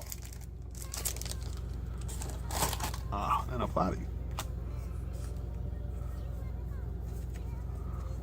I'm probably going to avoid doing a... Well, no, I'll do a video about the results of this set when I'm done. And I'm nearly done. On my last row. This is number 18. Or 19. I forgot. Anyway, talking about Light Yagami. Like L shows morality. Not so much Mellow. But, or, yeah, it was Mellow. Mellow was the gangster. But Nier did. Of a sort. What does it mean? Does their intelligence guarantee them a higher morality? By what right do they judge light? Is it that society called light evil? Or is there a priest somewhere preaching against Kira? You see, I'm interested to see the Death Note movie or series or whatever it is on Netflix. Not because I think it's going to be the greatest thing, but rather because I'm just interested to see how they take the religious aspects. Because, and I hope they don't just, like, sort of mess around with it, because there was a little bit of the cult of Kira in the show, but they never actually show up. As soon as L dies, the show dies. Like, it's just not the same as when L was alive. So, let's say we ignore though. Let's say that since Light Yagami is now the leader of the people searching for him, what does that mean?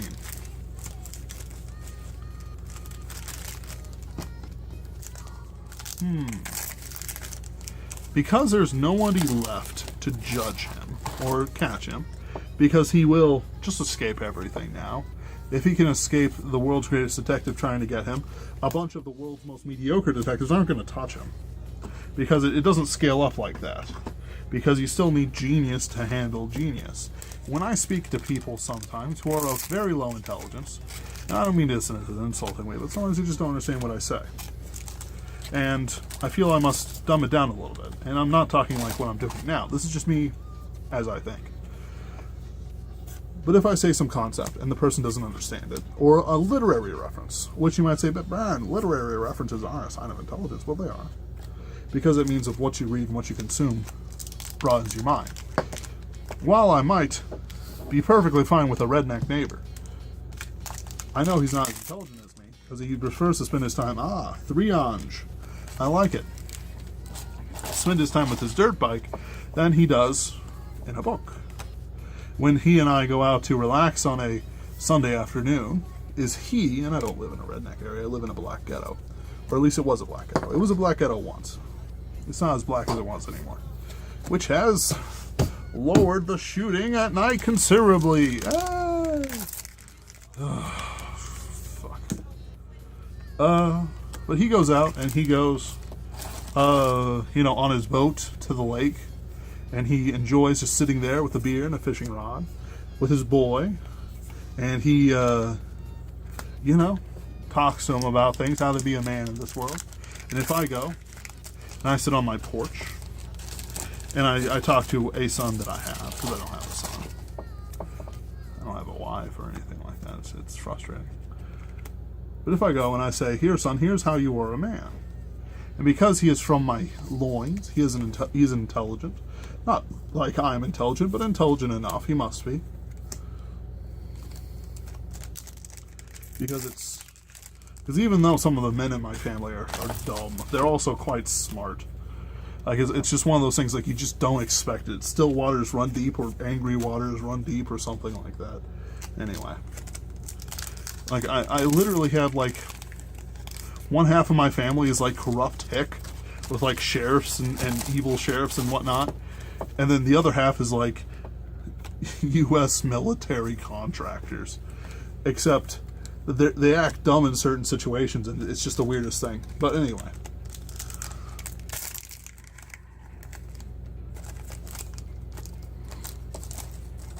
And I tell him how to be a man. And I tell him similar things to what he says. But do I tell him... I don't tell him anything fundamentally different. Like when you boil it up, and you figure out what the two of us are saying to our sons. We're saying the same thing. Be proud. Walk with a swagger. Don't take shit from anybody. And if you do have to take shit, make sure it's for money. Don't be too proud to do manual labor, that sort of thing. But get out of it as soon as you can. Because I'm a writer. I am a writer now. I have things published. I have multiple things published. I have multiple things that will be published. I have people who are waiting for me to publish things. Do I tell him, my son, it is best to have an intellectual pursuit. You are not as good a writer as I am at this time in your life anyway. But you do seem to have a style of art that is excellent. Let us grow this together and teach you how to, do your art. Son, I know that... you're might smarter than me, take after your mother, but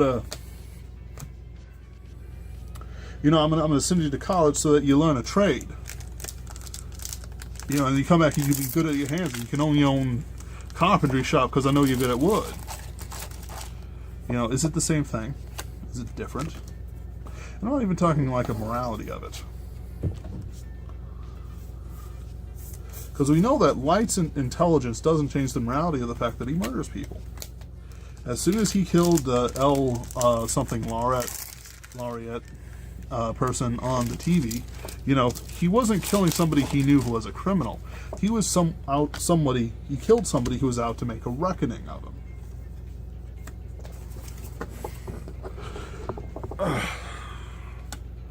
And because he was risking that reckoning and killing it, he wasn't making a choice based on the philosophies that he had spouted on about killing those who deserve it but escape it. You know what I mean?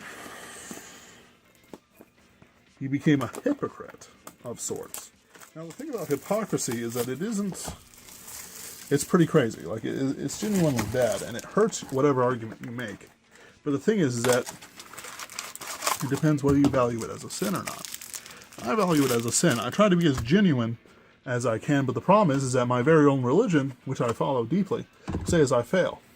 All time, every day. And there's nothing I can really do about it, except trust in Jesus Christ. It needs a new box.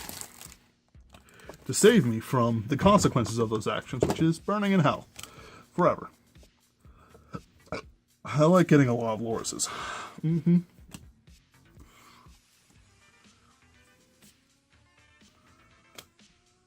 And so the Bible doesn't say, "Oh man, you fucked up once here, Morty. Ben, you fucked up. You know, you're going straight to hell." And no, it doesn't say that. You know, it says that once you accept Christ Jesus, you're forever taken care of. Does that change my morality and make everything permitted? Or rather, is it an ideal that I should look for? People, you know,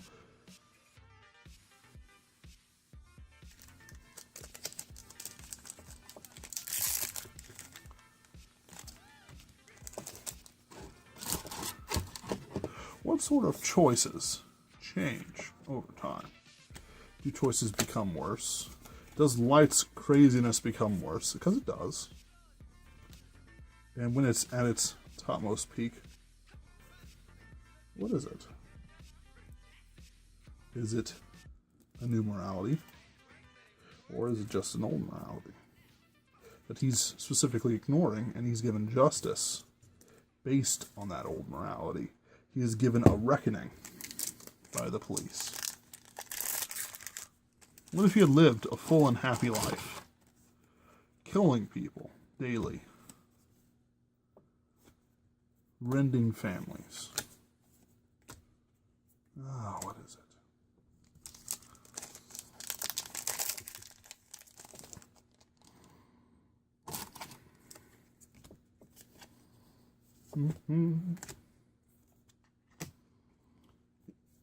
Can he die satisfied that he did all he can? If, let's say, Light was on his deathbed, alone, or maybe with some of the policemen who he worked with all his life, and what happens? Does he give the notebook to someone? Can he give it to somebody? Does he burn it? Does he give it to Ryuk? When you give up the death note, all your memories are erased. He's had it for, 80 years. What does it mean? How does it change?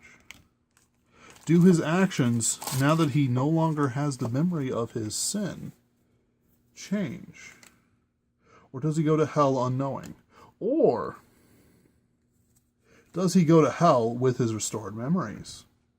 You see, I'd argue for that. I'd argue that, let's say somebody could wipe their memories before dying. They're still guilty. They may not know they're guilty. But somebody who sleepwalks and stabs a man to death is still guilty of manslaughter. Oh, Shizuku, what are you doing here? I told you never to come back. You're not a star. Manager, son. And I'm like crying. You gotta spread your wings for yourself, Shizuku. I can't do nothing more for you, but she's a manager, son. I love you. Shizuku.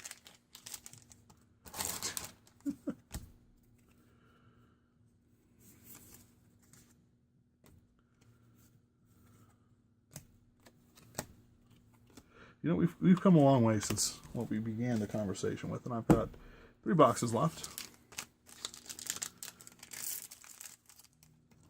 3 boxes. You know, and I know I've laid some pretty heavy topics on you. You might say, well, man, the morality of light is easy. Really? The gods of his world, the Shinigami, gave him that book for amusement. They don't really have a morality. Nothing that we could write down, except they do have rules that they follow. But they are not immoral for not following the rules, they just get punished for it. Like that one person who saved Lisa,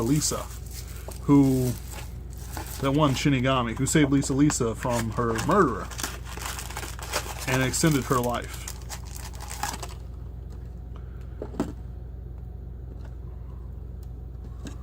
He was turned to dust, if I recall.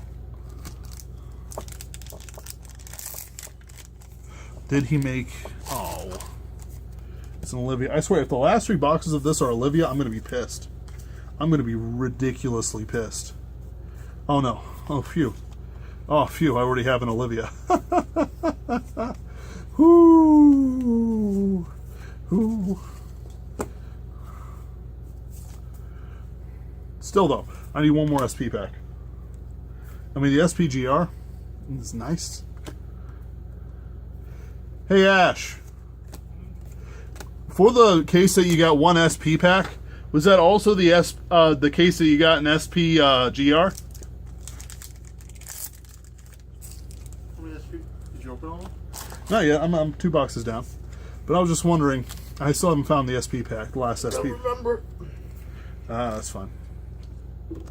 Are you already pre-sorted? Yeah, just by grade and rarity. Did you keep apart the 12 boxes worth of commons or rares? I'm like how much? I'm gonna leave like 3 play sets here. Okay. I think that's enough. Do you think there should be more? I don't know. Well, I don't whatever. sort or anything. What? I don't sort. I haven't sorted anything. Yeah. Well, what I'll do is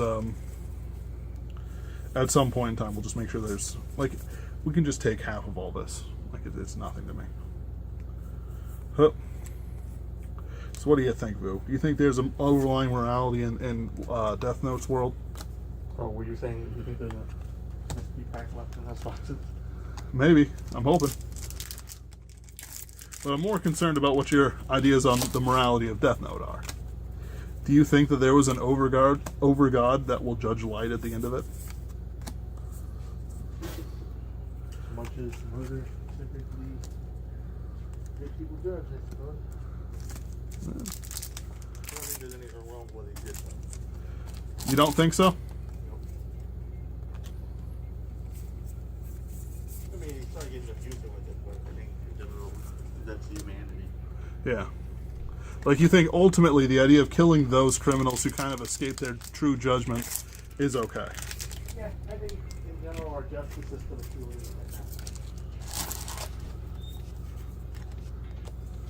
that. That's an interesting thought. Because the society is too lenient and the morality does not properly punish criminals, does it make it morally sound to punish criminals harsher if you had the power to do so? Maybe. There's all kinds of ifs, isn't there?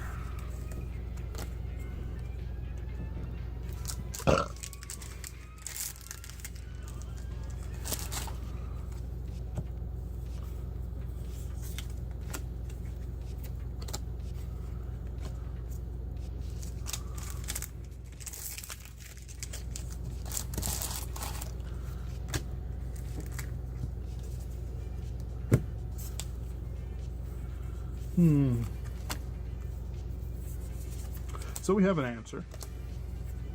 He doesn't think that things went wrong. And that even though Light in the end abused it, his foundation was not incorrect. Does that change the morality of what Light did? Is there a morality worth holding Light to? Loris. I like Loris. This unit's harmony gets plus 5k. Kind of buy soul loss when your unit strides, draw a card, choose 2 cards, return to hand. I like this wording better. It is a superior wording.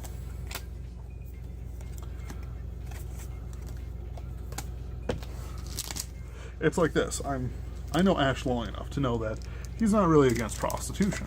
I'm not against prostitution. If the girl's willing to sell, there's that. But what if we know that the choices are making or destructive to society and otherwise? You see, in a society where women are subservient to their husbands, and sex is, well, I won't say on tap, but everyone's having a decent amount of sex. Because, like, remember, Victorian families used to have, like, 10 kids. Like, 8 kids. Like, it was fairly ridiculous. They were very prolific people. They did not have sex, okay?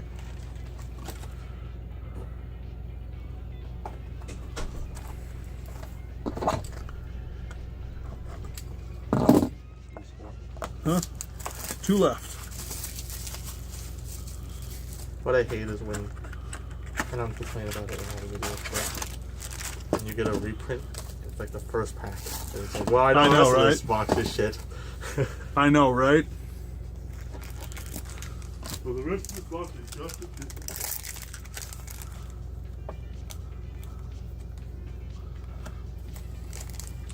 So, we argue that prostitution is not immoral, at least certainly in this day and age. Because, well, I'm sorry, I skipped ahead because I was interrupted there. Not that I blame them.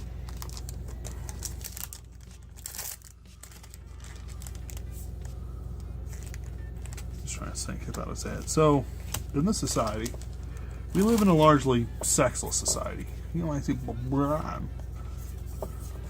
those women's marches all over the place, slut walks and everything else like that. Somebody's getting it. The problem is that it's actually not really going the way you might think. You see, sex typically follows curves. If the more sex is freely available without consequences, women who are naturally choosy will choose differently. You see, morality is tied in to a lot of people with consequences. If there are bad consequences, they will not do such and such a thing.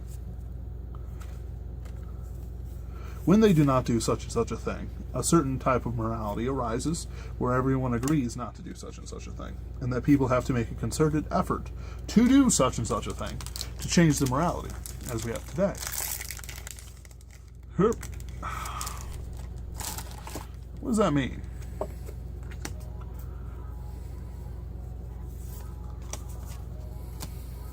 Does it mean then that women who naturally seek the highest male that they can achieve, instead of being punished for being a spinster at 25 or whatever, they're instead rewarded with jobs and government cashola and you go girl and ads saying that, oh, you're just the best. Does that change anything? How does it affect society when things are on tap and women are searching for the top percentage of males? The Christian Greys, who's the top 1% of a 1%. What happens?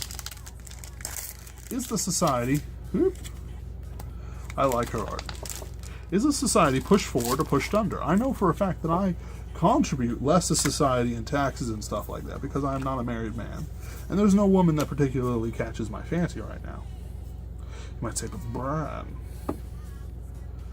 it's because you're a fat slob, partially. That's also because I don't have game. Other things like that. You should learn game, by the way, if you can. I'm not a man who's attractive to women for the simple reason that I don't make a concerted effort to appear attractive. And I don't have any natural confidence to overcome certain negative consequences of it. I think too much, basically. And I should stop that.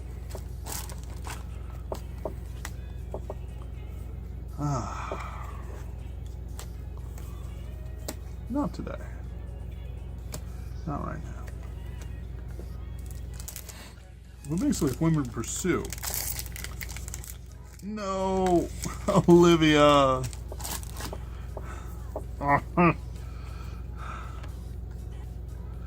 Just one SP pack. This is actually my last hurrah on these things. I don't want to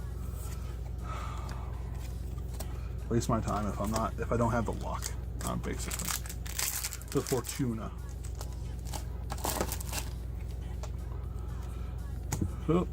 To handle it.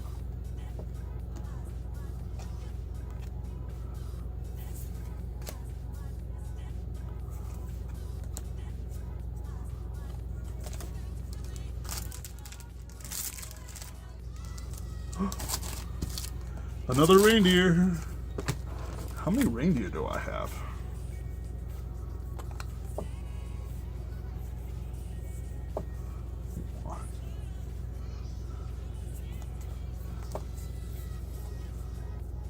One, two, three. So 3 reindeer. Reindeer, I think, will be valuable.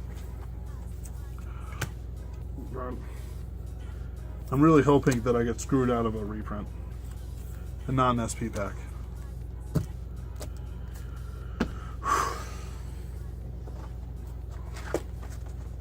And I don't think it's one of those things where there's like 3 SP packs in the next one, because I have 2 just one after another. Hey Ash, I'm down to the last box. 1 SP pack remains. What? Of course I'm going to risk it. The reward, risk versus reward is too great.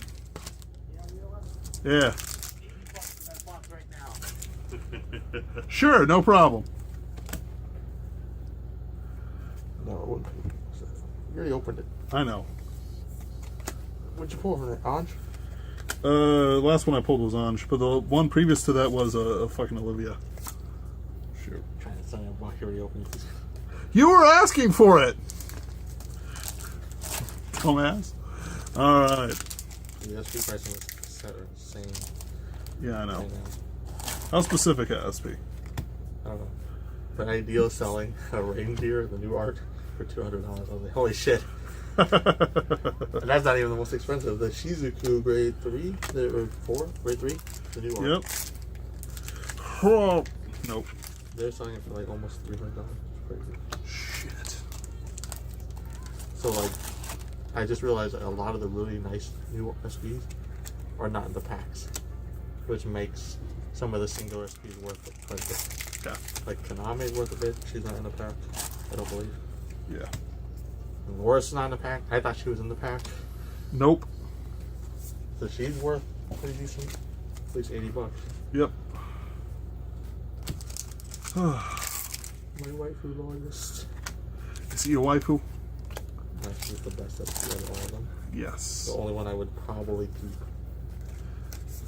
Well, that and maybe the reindeer. I have a reindeer. But $200, I don't know if I want to keep it that bad. See, Laura's under 100, so at least then I'm like, okay, you know. Really? No! Oh, snap. The risk. Should have taken it, scum. You offered after I had already opened the pack. Yep. And besides that, I know you were joking. I ain't gonna do that.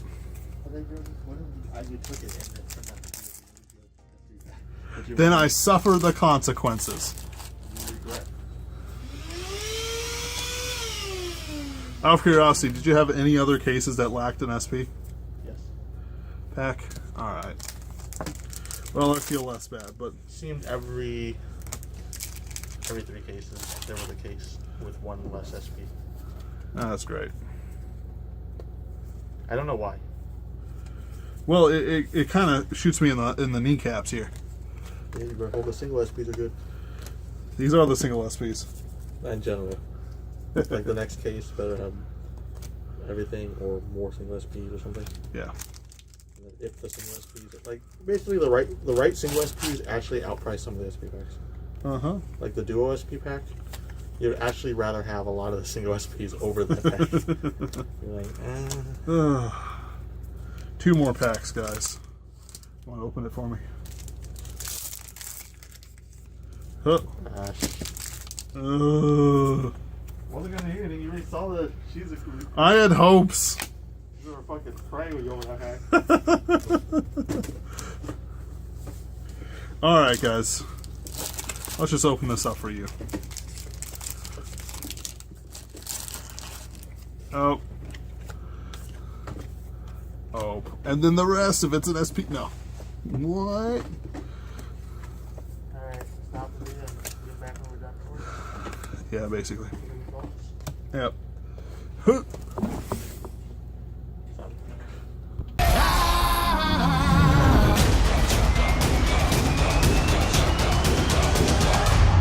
They call themselves Imagine Your Goddess. What a bunch of a-holes. Hooked on a feeling, I'm high on believing that you're in love with me. I'm hooked on a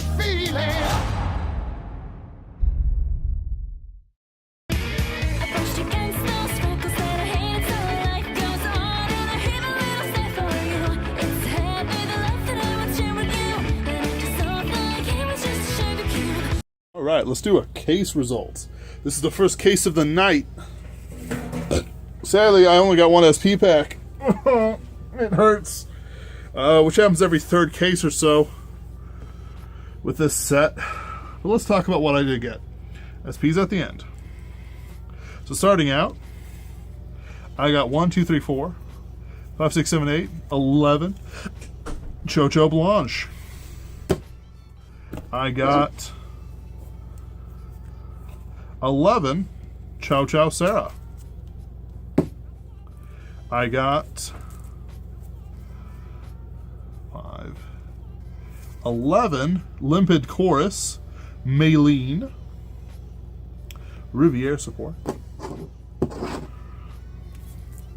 I got 5, 10, 11 Kukris. Looks like 11's a pretty solid just about number for a lot of this stuff. 5, 10 Chow Chow Tinos. I call her Nino. Chow Chow Nino. Well, that's not my name. Shut up, kid. 7 Love Collect Eleanor. It's interesting. A little bit of harmony support. 1, 2, 3, 4, 5, 6, 7, 8, 9. Loris's wonderful voice. She is wonderful. She's the wife who we need, but don't deserve. So I got 4 of the white Prianis, and then 6 of the black Prianis. Once you go black duo, you never go black duo. Back duo. 9 Platies, and then 7 Citrons. Now, I know from some other case results that some of them did not have multiple things of double rares, multiple sets that is, and I feel pretty lucky that several of the more valuable ones, like the crit trigger, or at least what I hope is the more valuable ones, the perfect shields, and Chow Chow support were the ones that got like 11 or so. I don't know about Riviere support though. Let's real quick talk about reprints.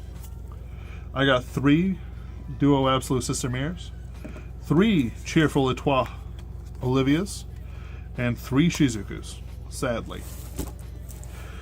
I have 5 reindeers. I have 6 corals. I have 7 Shizukus. I think I might be using Shizuku for myself if she's not expensive. What I like to do is I like to keep things if it's not very expensive and then just use them, and then put them on the market at an exorbitant rate such that if they do happen to raise up, I get my appropriate amounts on it. I don't like playing games with the money unless it's a buyout or something. 3 Rivieres, Legendary Idol. I'm actually disappointed in this because I do like Riviere and I kind of bet on her, but hey, who knows? She's still pretty good.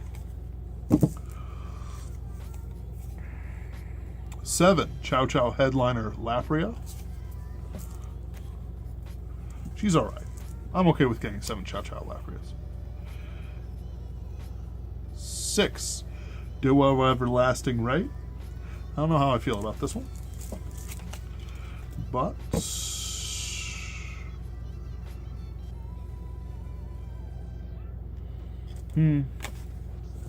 just not sure, you know, because it's basic. And then 8 Orion Prism Kaname. I don't know. I don't think she'll be worth too much. She might be worth something, but I don't know. I'm actually pretty happy with most of it except for the Rivieres. I kind of wish I had more reindeers because that's what everyone's talking about in my meta. But hey, I'm actually pretty okay overall. And I think I've got a good bit of the Chow Chow stuff, which is the stuff that you'd want to have. So we have 3 of each GR. Angs, and Pacifica. I'm actually okay with this. Now let's talk about SPs.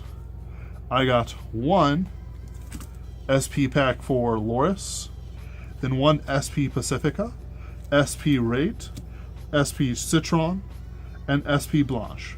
I don't think I did too well on the SPs, except for this one. Maybe this one, but I don't know. Let's take a look at the SP pack. 1 SP Reina, Sean D, Subaru. I think this is the first common ever turned into a SP like this. I'm not sure though, but I think so. Maronier, Miracle Voice Loris. Sadly, it's not in her swimsuit art, which I consider very disappointing. And like this one as well, it isn't in her wedding SP art. I don't need a wedding SP, but I think they should have really done the SP art for both of these. And then another SP Citron, which isn't the best. I'll not lie to you. A lot of people are going after her because she's Chow Chow, and also has a bunch of other abilities that are quite interesting. However, I'm not too disappointed that I got the Loris SP pack. I think that's a little bit better than the Duo one for sure, and maybe even the Prism one. It's middle of the road as these SP packs go, and I'm really happy that I did get something. Especially since several of these don't have any other SPs. So, like these 4, or rather this one and this one, for sure, and this one as well, they're going to be valuable, I think. And not so much this, because nobody really uses the Loris stride, which I think is a pity. I'm happy about this because it is an SP of a GR, and I'm happy about this because it's Chow Chow. But honestly, none of these are the ones I really wanted to get. Alright guys, I got one more case I need to open for you. Yeah, let's take care of it.